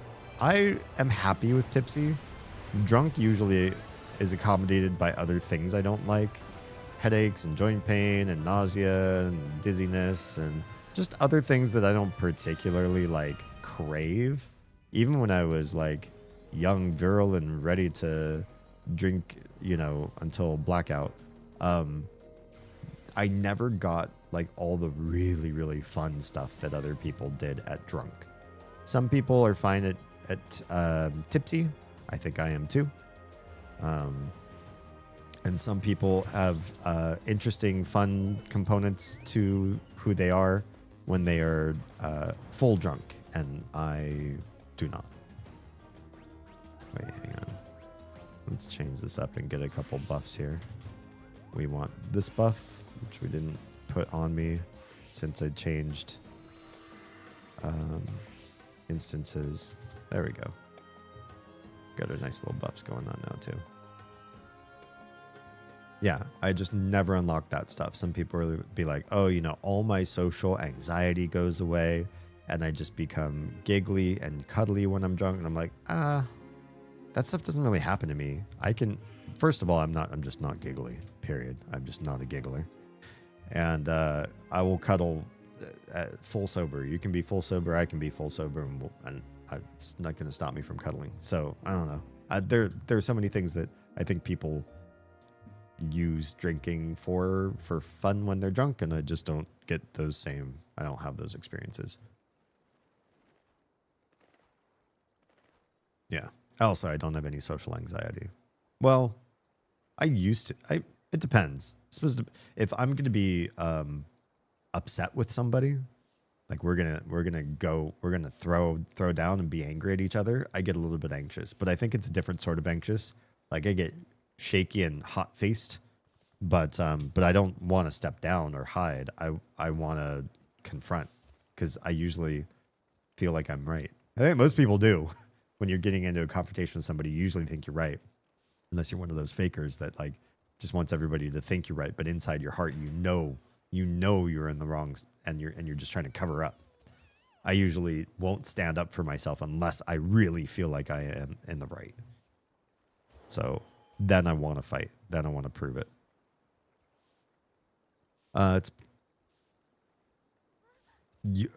Where did I leave off here? Usually if I'm drinking to be drunk, it's an emotion purge of some kind. That's fair. I understand that emotion. Normally if it's past the best before date, it's fine, but this may be pushing it a bit. The best before date was back in 2021.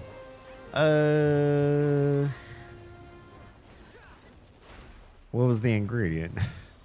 So if it's like, I don't know, like a spice or something, you might still be okay, because there are certain things that the best dates they're there so that you get like flavor and engagement. Like certain types of dry foods and supplements and stuff like that they are the way they are with their dates and everything because they'll lose efficacy or flavor or consistency over time. They might clump up, dry up, lose taste, lose potency, lose power. In which case, you might still be safe. Now, if you're talking about anything with proteins and enzymes and anything that's kind of like a living scenario, then may the noodles have mercy on your soul.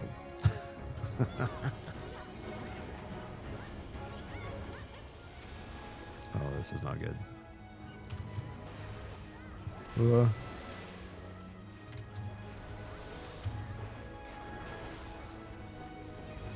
It was some soup stock type thing. So was it a powder? Or was it a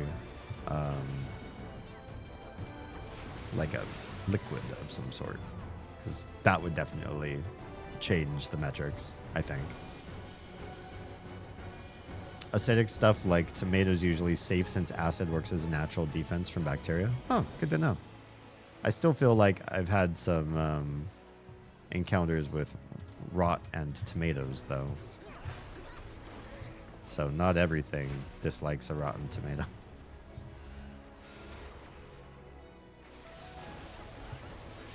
Oops, that was the wrong attack. That's the first time I think I've said, whoops, that's the wrong attack tonight, though. So I'm doing okay as far as like focusing on the game and the chat at the same time. I'm definitely prioritizing the chat. This content is very repetitive and, you know, so-so.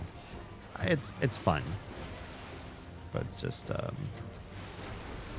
diversion. It was a little cube. Great. You're probably okay. Maybe it just won't have the same flavor as when it was newer. It's just not as exciting as it could have been one day when it was young and full of pep or pepper or whatever was in it. But I don't feel like you'll be needing to call poison control or anything like that. Bouillon cubes or similar should be fine. I think so. Yeah, that's good. Let's get out of here. Ow.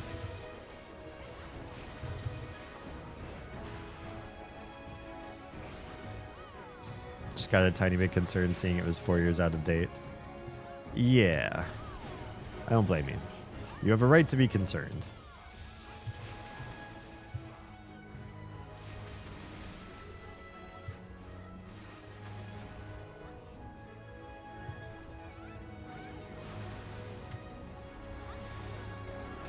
There was one time where I was talking on the phone with a friend. I got super hungry and I looked in the fridge and I saw some leftovers. It was a tuna noodle casserole, like probably, knowing my mom, like tuna noodle, or tuna, what was it? Tuna helper thing. So box, you just mix the package in after the noodles have cooked and you're done. You basically got a meal. Oh, and you mix the tuna in afterwards. Like these really fast poverty food sort of things. And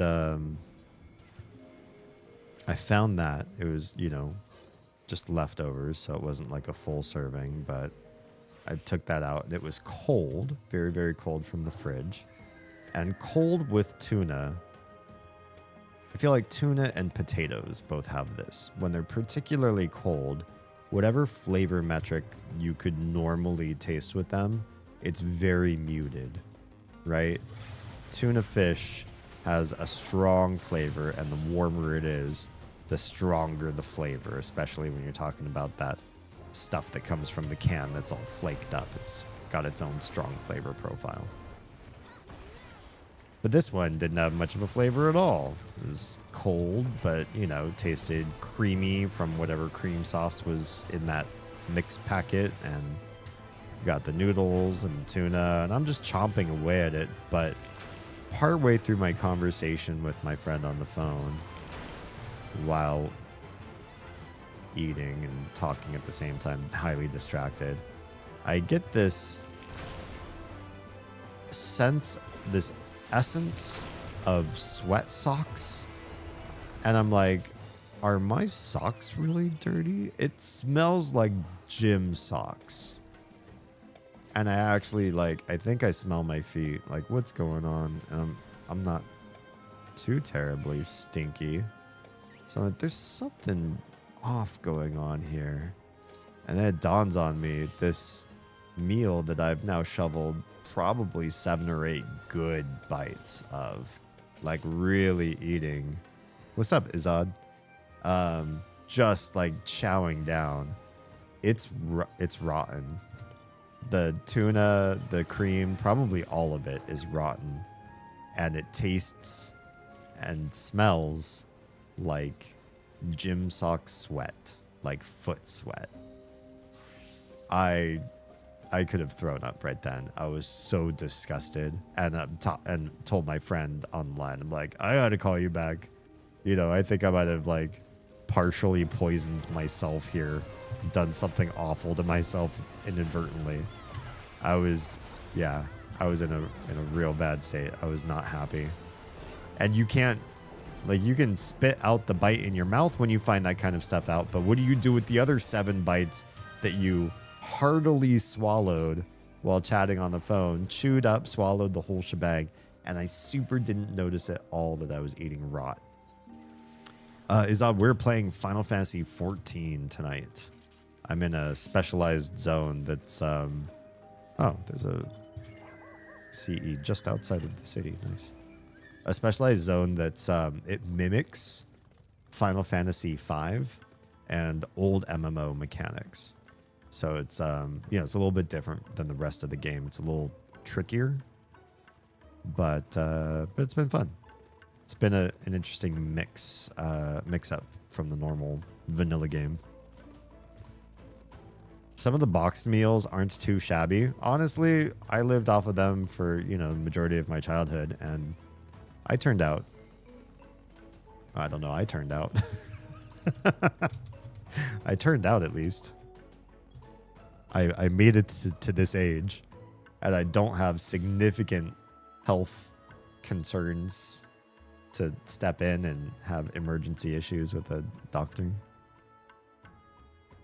Not great by any means, but not bad. I mean, fills you up, right?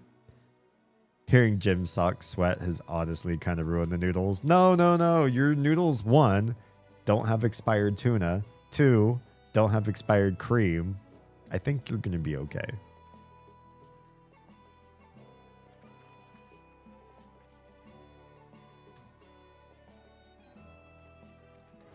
What are these people saying in chat? I never want to go to living memory if I don't have to. If you have your jobs capped in the gemstone merchant unlocked but don't have phantom jobs capped, then you're just wasting time out there. Your jobs capped, gemstone merchant unlocked but don't have phantom jobs capped. Oh, you need to be here for the phantom jobs? Gotcha. Got about 40 Atma before I got what I needed. Only got 3 yellows? Jeez. Wait, what am I at right now? I have 3, 4, 4, 2, 2, 2. I need 3 more demi Atma, but I need specific ones, and I don't know if there's choosing. Because these spawn wherever they want to spawn, but depending on where you are on the map, you'll get different demi Atma colors, but we can't choose where the CEs spawn. Yeah. My health issues are all tied to a birth defect, not diet. So that's fun. Yeah, not much you can do to like exercise and proper diet your way out of how you were born. Although you can mitigate it, right? At least you're not expediting your way out. Sky's pretty this time of night or day or whatever. I don't know. I don't know what time it's supposed to. Oh, server time, 5:30 a.m. Yeah, that's pretty cool. It's like sunrise time.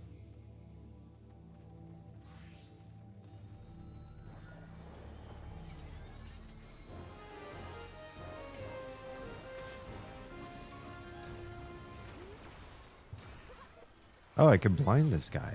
Interesting. I did not think that the cannon shots that you could do as cannoneer could actually affect these bosses, these big guys. I thought they were basically just for the small fry. That's one thing I appreciated. It's not something you see in Final Fantasy very often. I feel like Final Fantasy is one of those genres of games that perpetuated the problematic.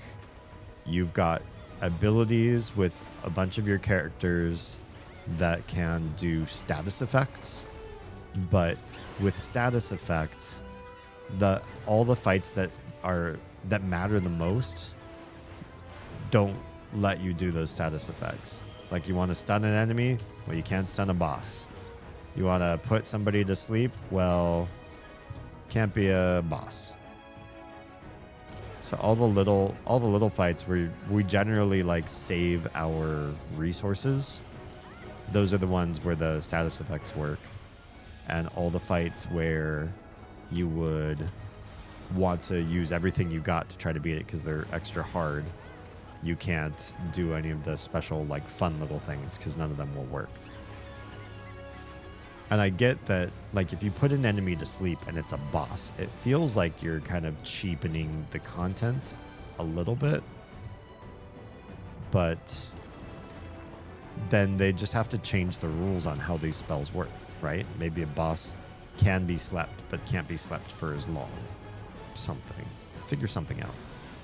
Give us all the abilities possible in all fights and just limit how they work. Whereas other games like the Mother series that we've been playing on Sundays, now we're playing derivatives of it.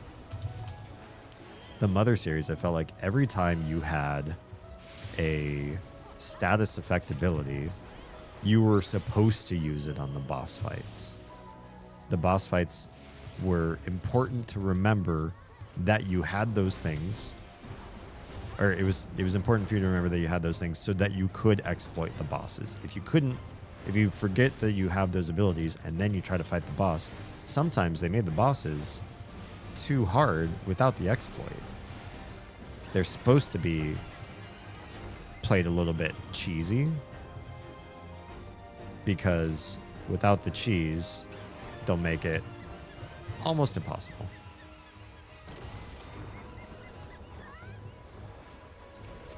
Oh no.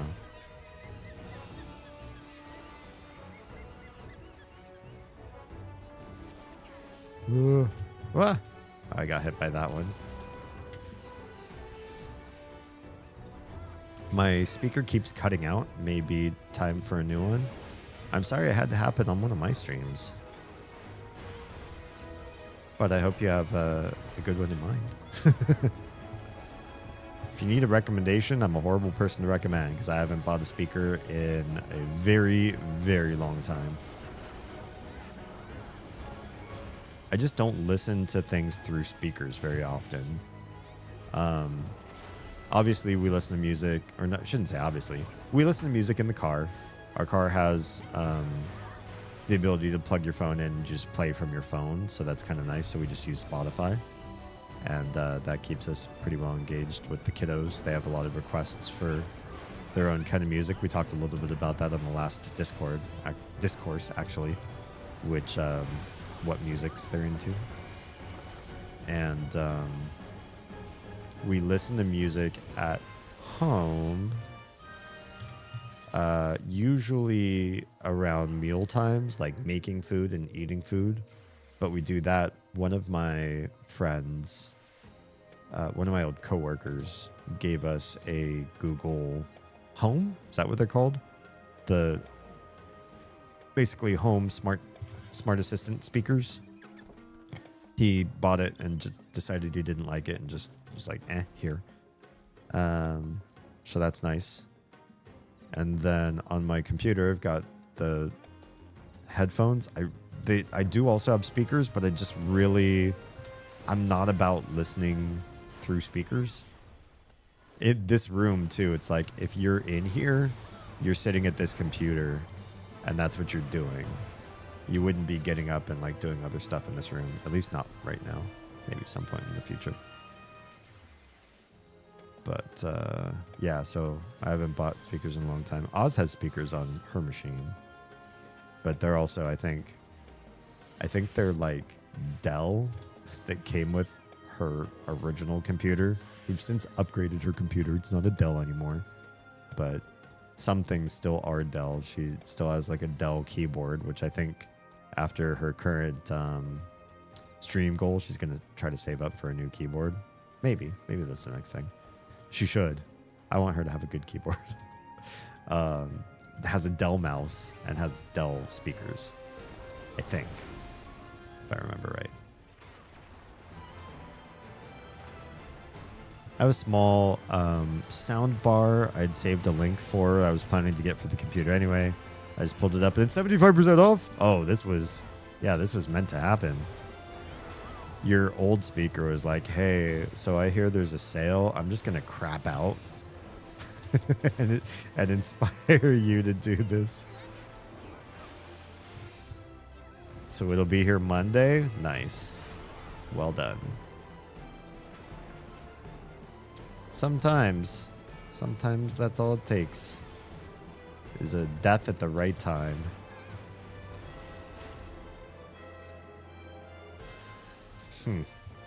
That's interesting that came out of my mouth.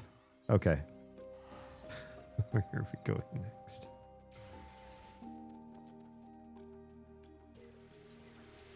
I got about 20 more minutes, and I will be calling it a quick adieu this evening because my day job has unfortunately...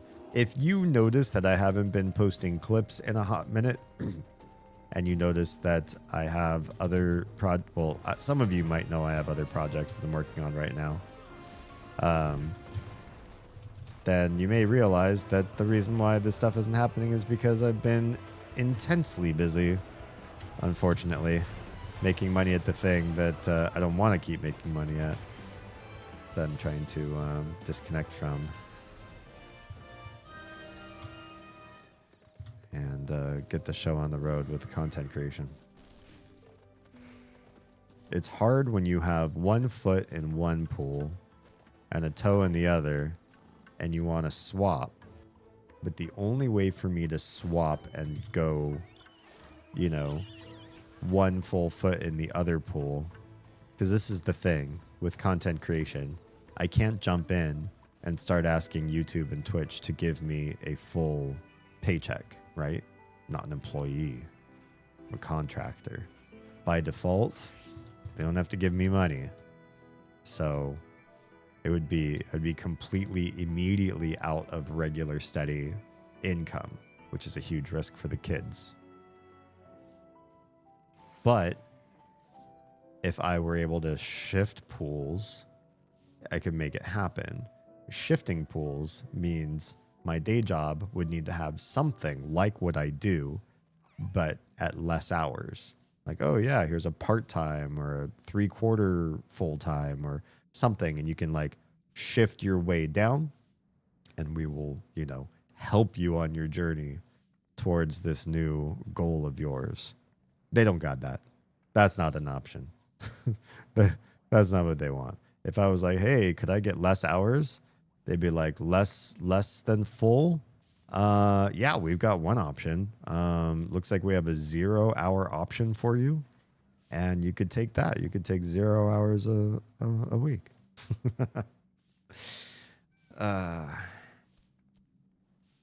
And I've looked around in other competitors too. I think the problem with the difference between full-time and part-time, and I'm sure any one of you who've struggled trying to make yourselves eligible for a full-time position must have felt the sting too, because I definitely spent years being a part-timer wanting the full-timer position at my job, is that they pay part-timers significantly less than they pay full-timers. They generally are very different jobs. So as a full-time worker, it's hard for me to even find the type of work that I do in less than full-time coverage. And if I found anything remotely like what I do, but at like a 20-hour capacity, they'd probably feel comfortable paying me something like half, which sucks. It sucks. So I have to figure something out in order to make this pivot. I'm open to suggestions. If any of you know more about how one would make this kind of transition than I do, I'm open to your answers.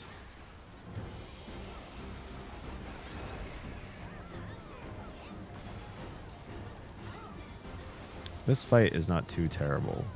The best part about this fight is it's one of those where you can really watch everybody else moving, and you got plenty of time to just follow the big crowd of folks.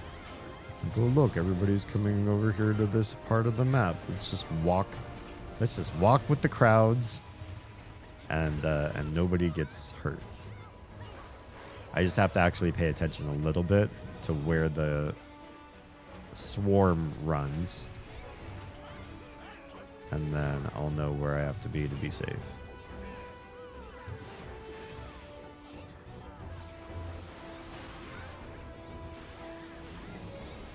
Yep. It's good. I like just following other people showing me the way. Again, I'm sure if I was like a real fan of this area and really wanted to be excellent at it, focus hard at learning how all the different enemies function, so then I could be a rock star at this part of the game too. I could make it happen. I could learn how to focus and be great. But why when you can just ride the coattails of somebody else's success?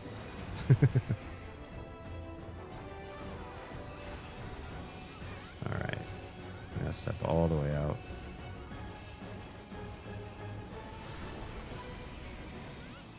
And all the way in.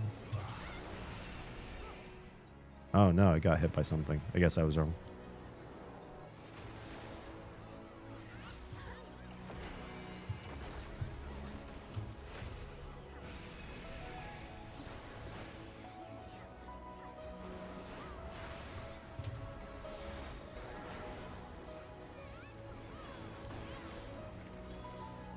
Well, I don't know that I necessarily got the answer to my unreasonable question, but I certainly got a lot of information about things that you all like and why. So I very much appreciate everybody's open candor in that matter.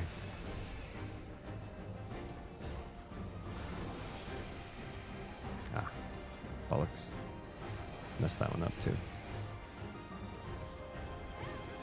I'm also not sure what I was looking for in my head when I was thinking up this topic. While I did want to like pester you all on, you know, the different things that you love and sort of your motivating factors behind them, I also had this concept in the back of my head. I'm like, you're going to ask people what it is that they're the most passionate about, and then you're going to ask why, and they're going to say, because it brings me joy. And that's going to be a valid answer, and that's going to be enough. And if everybody says that, you won't have a show.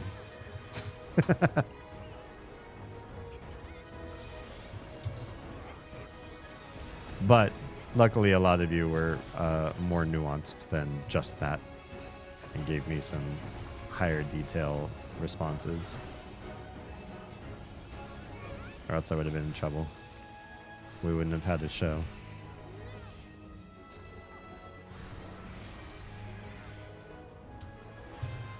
There we go. Nicely done.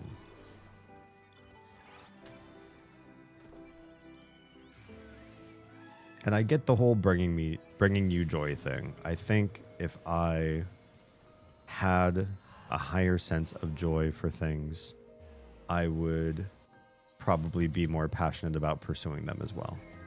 I would find ways to get more of those things in my life. Whether that was, oh, Instagram's close to ending. Too bad, I think it already died a long time ago. If by some off chance, I should really shorten this. It's a really long alert. Oh, this guy died. Well, at least I can step in and do some reses. Oh, somebody else resed everybody. Okay, cool. If you are on Instagram and watching, I'm sorry that I said that the stream looked like it died and then it didn't. And then just go find, well, you don't have to find another stream. In 15 minutes, all the streams will be ending, so you don't have to go anywhere.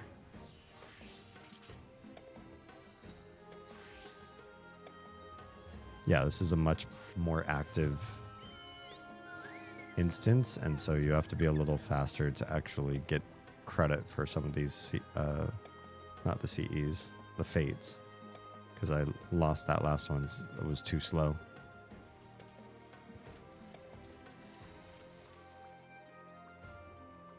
Yeah, it could just be that I'm in a little bit of a joy light phase of my life where I'm not experiencing joy at quite the same levels of peak that I have in previous parts of my life.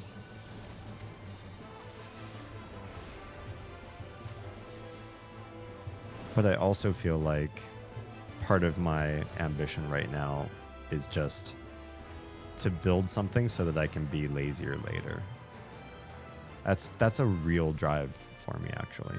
Oh, I'm full on enchanted silver pieces. Oh no. Did that? I hope that just happened. Damn, I almost missed the mute button and sneezed right in your ears. Sorry. I mean, sorry that it didn't happen. No, I'm sorry that it almost happened. I already got these time shards, so that's not what I want to buy. Battlecraft items, I think these are what I want to buy. Did I get all of these ones too? I did. Coffer? What are the coffers for? Antique coins? Consumed upon use of Zenunage. I don't know what that's all about. Get silver. I thought there was one of these where you could get oh, and then these are what, just aesthetics? Okay, what I think I want are battle pieces though. So get some of these. And they're all can we change? It's gonna keep warning me that I can't wear these, but I do want the pieces that are for my character. Or for warrior. Oh, well, that used up things pretty fast. 745, 745. Those are pretty good. They're actually better than what I've got equipped right now, so can we just swap those out literally right now? Interesting. This is the wolfy stuff that people have been wearing in here. Excellent.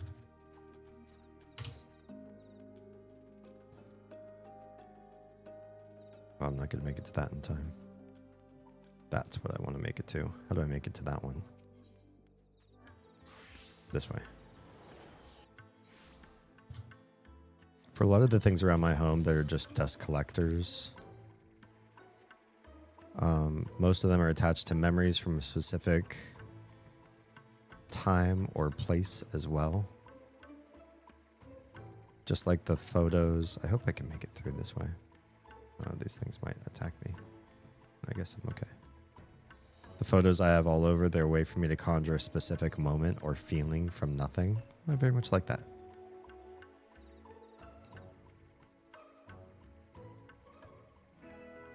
Maybe I just feel like I know people that gather things that then don't look at them. And that could just be something weird with my family members or people that I've met. That they collect to collect, and when you talk about it, they're like, oh yeah, this old thing. You know, they pull it down from the shelf and then they engage with it. But a great majority of their time with that item or keepsake is spent not thinking or engaging with it in any way.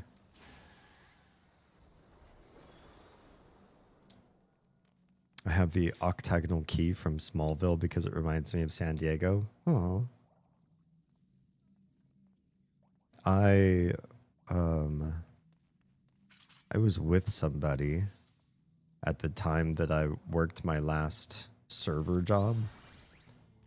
But when I worked my last server job, I was one of the servers there, and one of the hosts or hostesses was somebody who looked basically just like Kristen Kroik from that show, Smallville. It was alarming how alike they looked, and it was also very intimidating for me because at that time that was very much like my aesthetic.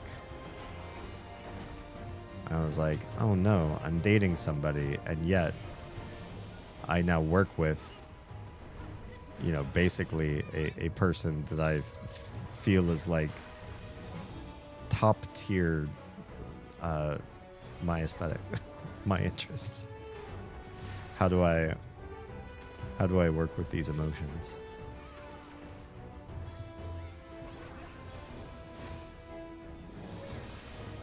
Turned out I was pretty good at just ignoring the situation and letting it slide.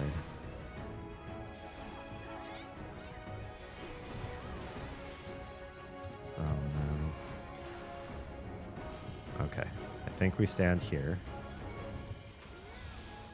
And then we just have to run a little bit more than we did last time. Damn. Oh, I got hit twice. Brutality upon brutalities. I did even worse. Maybe I have to run in the opposite direction. Run to my left instead of to my right.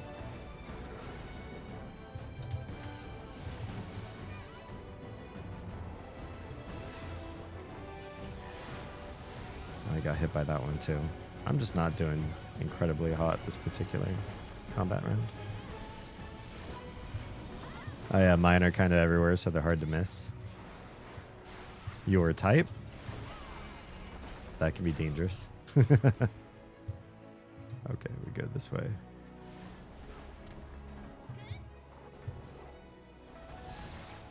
And then 2 cones. We could just stand here. And then blade and big explodey. And then bomb and cone. Oh dear. I'm double dead. I did not die. But I'm now up to 5 vulnerability. It's not terrific.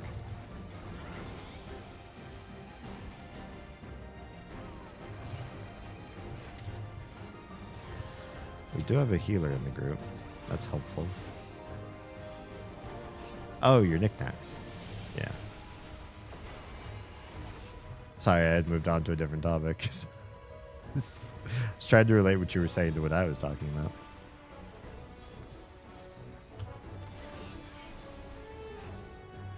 Oh, here it is. Okay. Right here is safe for the first round. Then we're going to run this way. Hey, that did it. So you just have to run in a certain direction.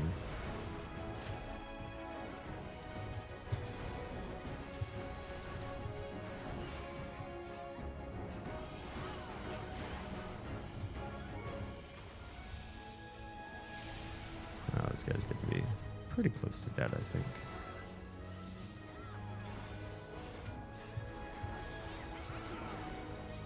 I'm definitely used to streamer chat delay by now. Yeah, me too. I saw a streamer do this today. It was the first time I've seen this, but it was quite clever.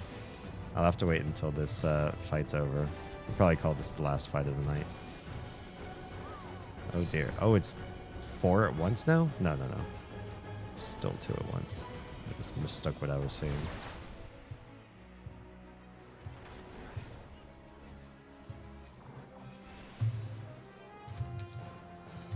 Well, I got Cannoneer level 5 out of that. Got a jet. Thanks for the group. I seemed to say. So the thing that they did is they clicked on a person's name and opened up a sub window. Oh man, this doesn't work here. Oh, with the pop-up bubble? Does this work? If I do this with you, I hope this is okay, Troa. As an example.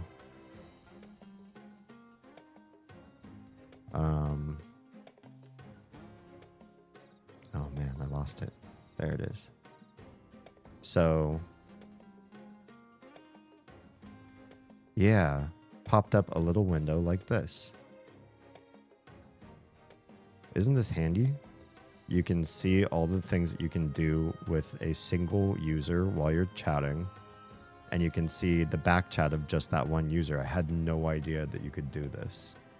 So especially if somebody was being, a bad egg, you got lots of things you can do to that one person if need be.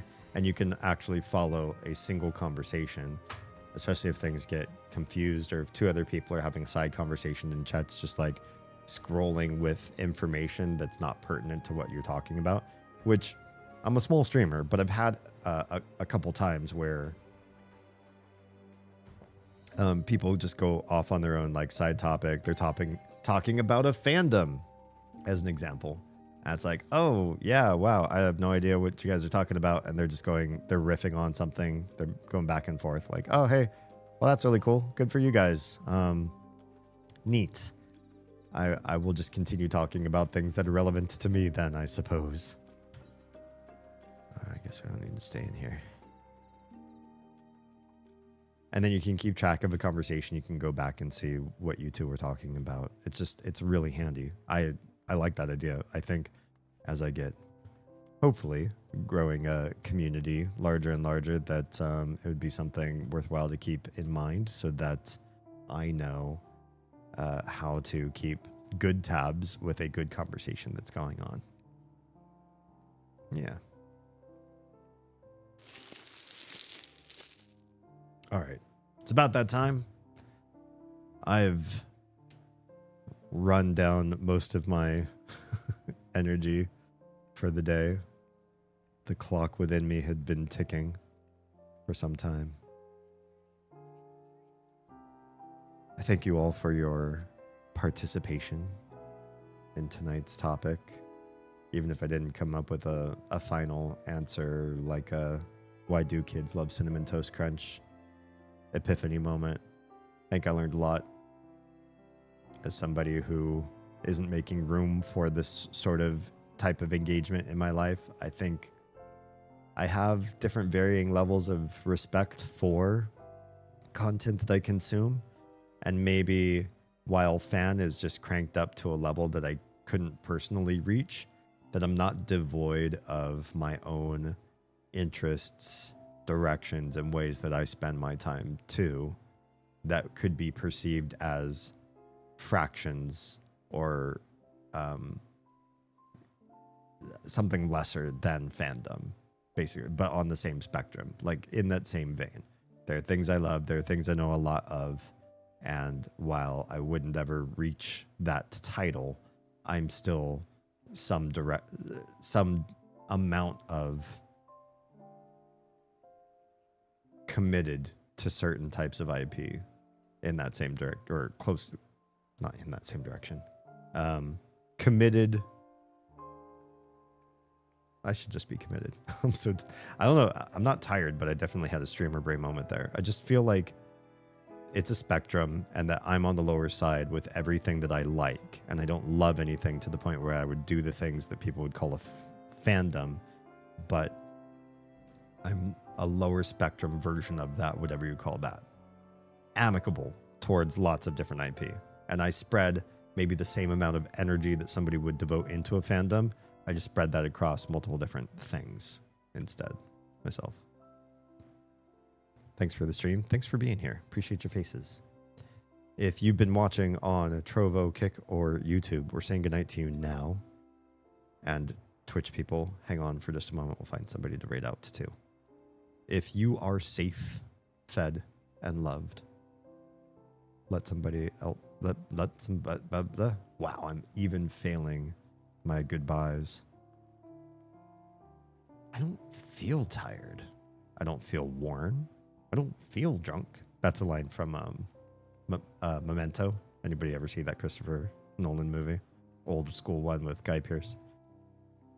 He's holding a bottle, but he was holding a bottle. Well, you have to watch the movie. Yeah, if you were safe, fed, and loved, make sure someone out there is too. Please. I do remember my own lines.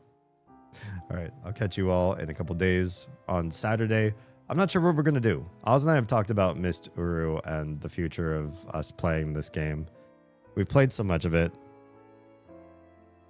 and we're both starting to fall out of love. And I know that what is next on my pipeline is Mist 5, and a lot of people disliked Mist 5.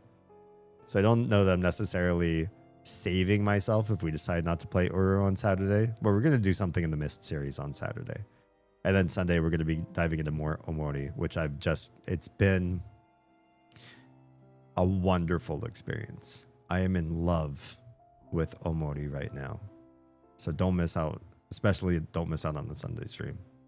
All right. Good night, everybody who's not being rating to somebody else on Twitch.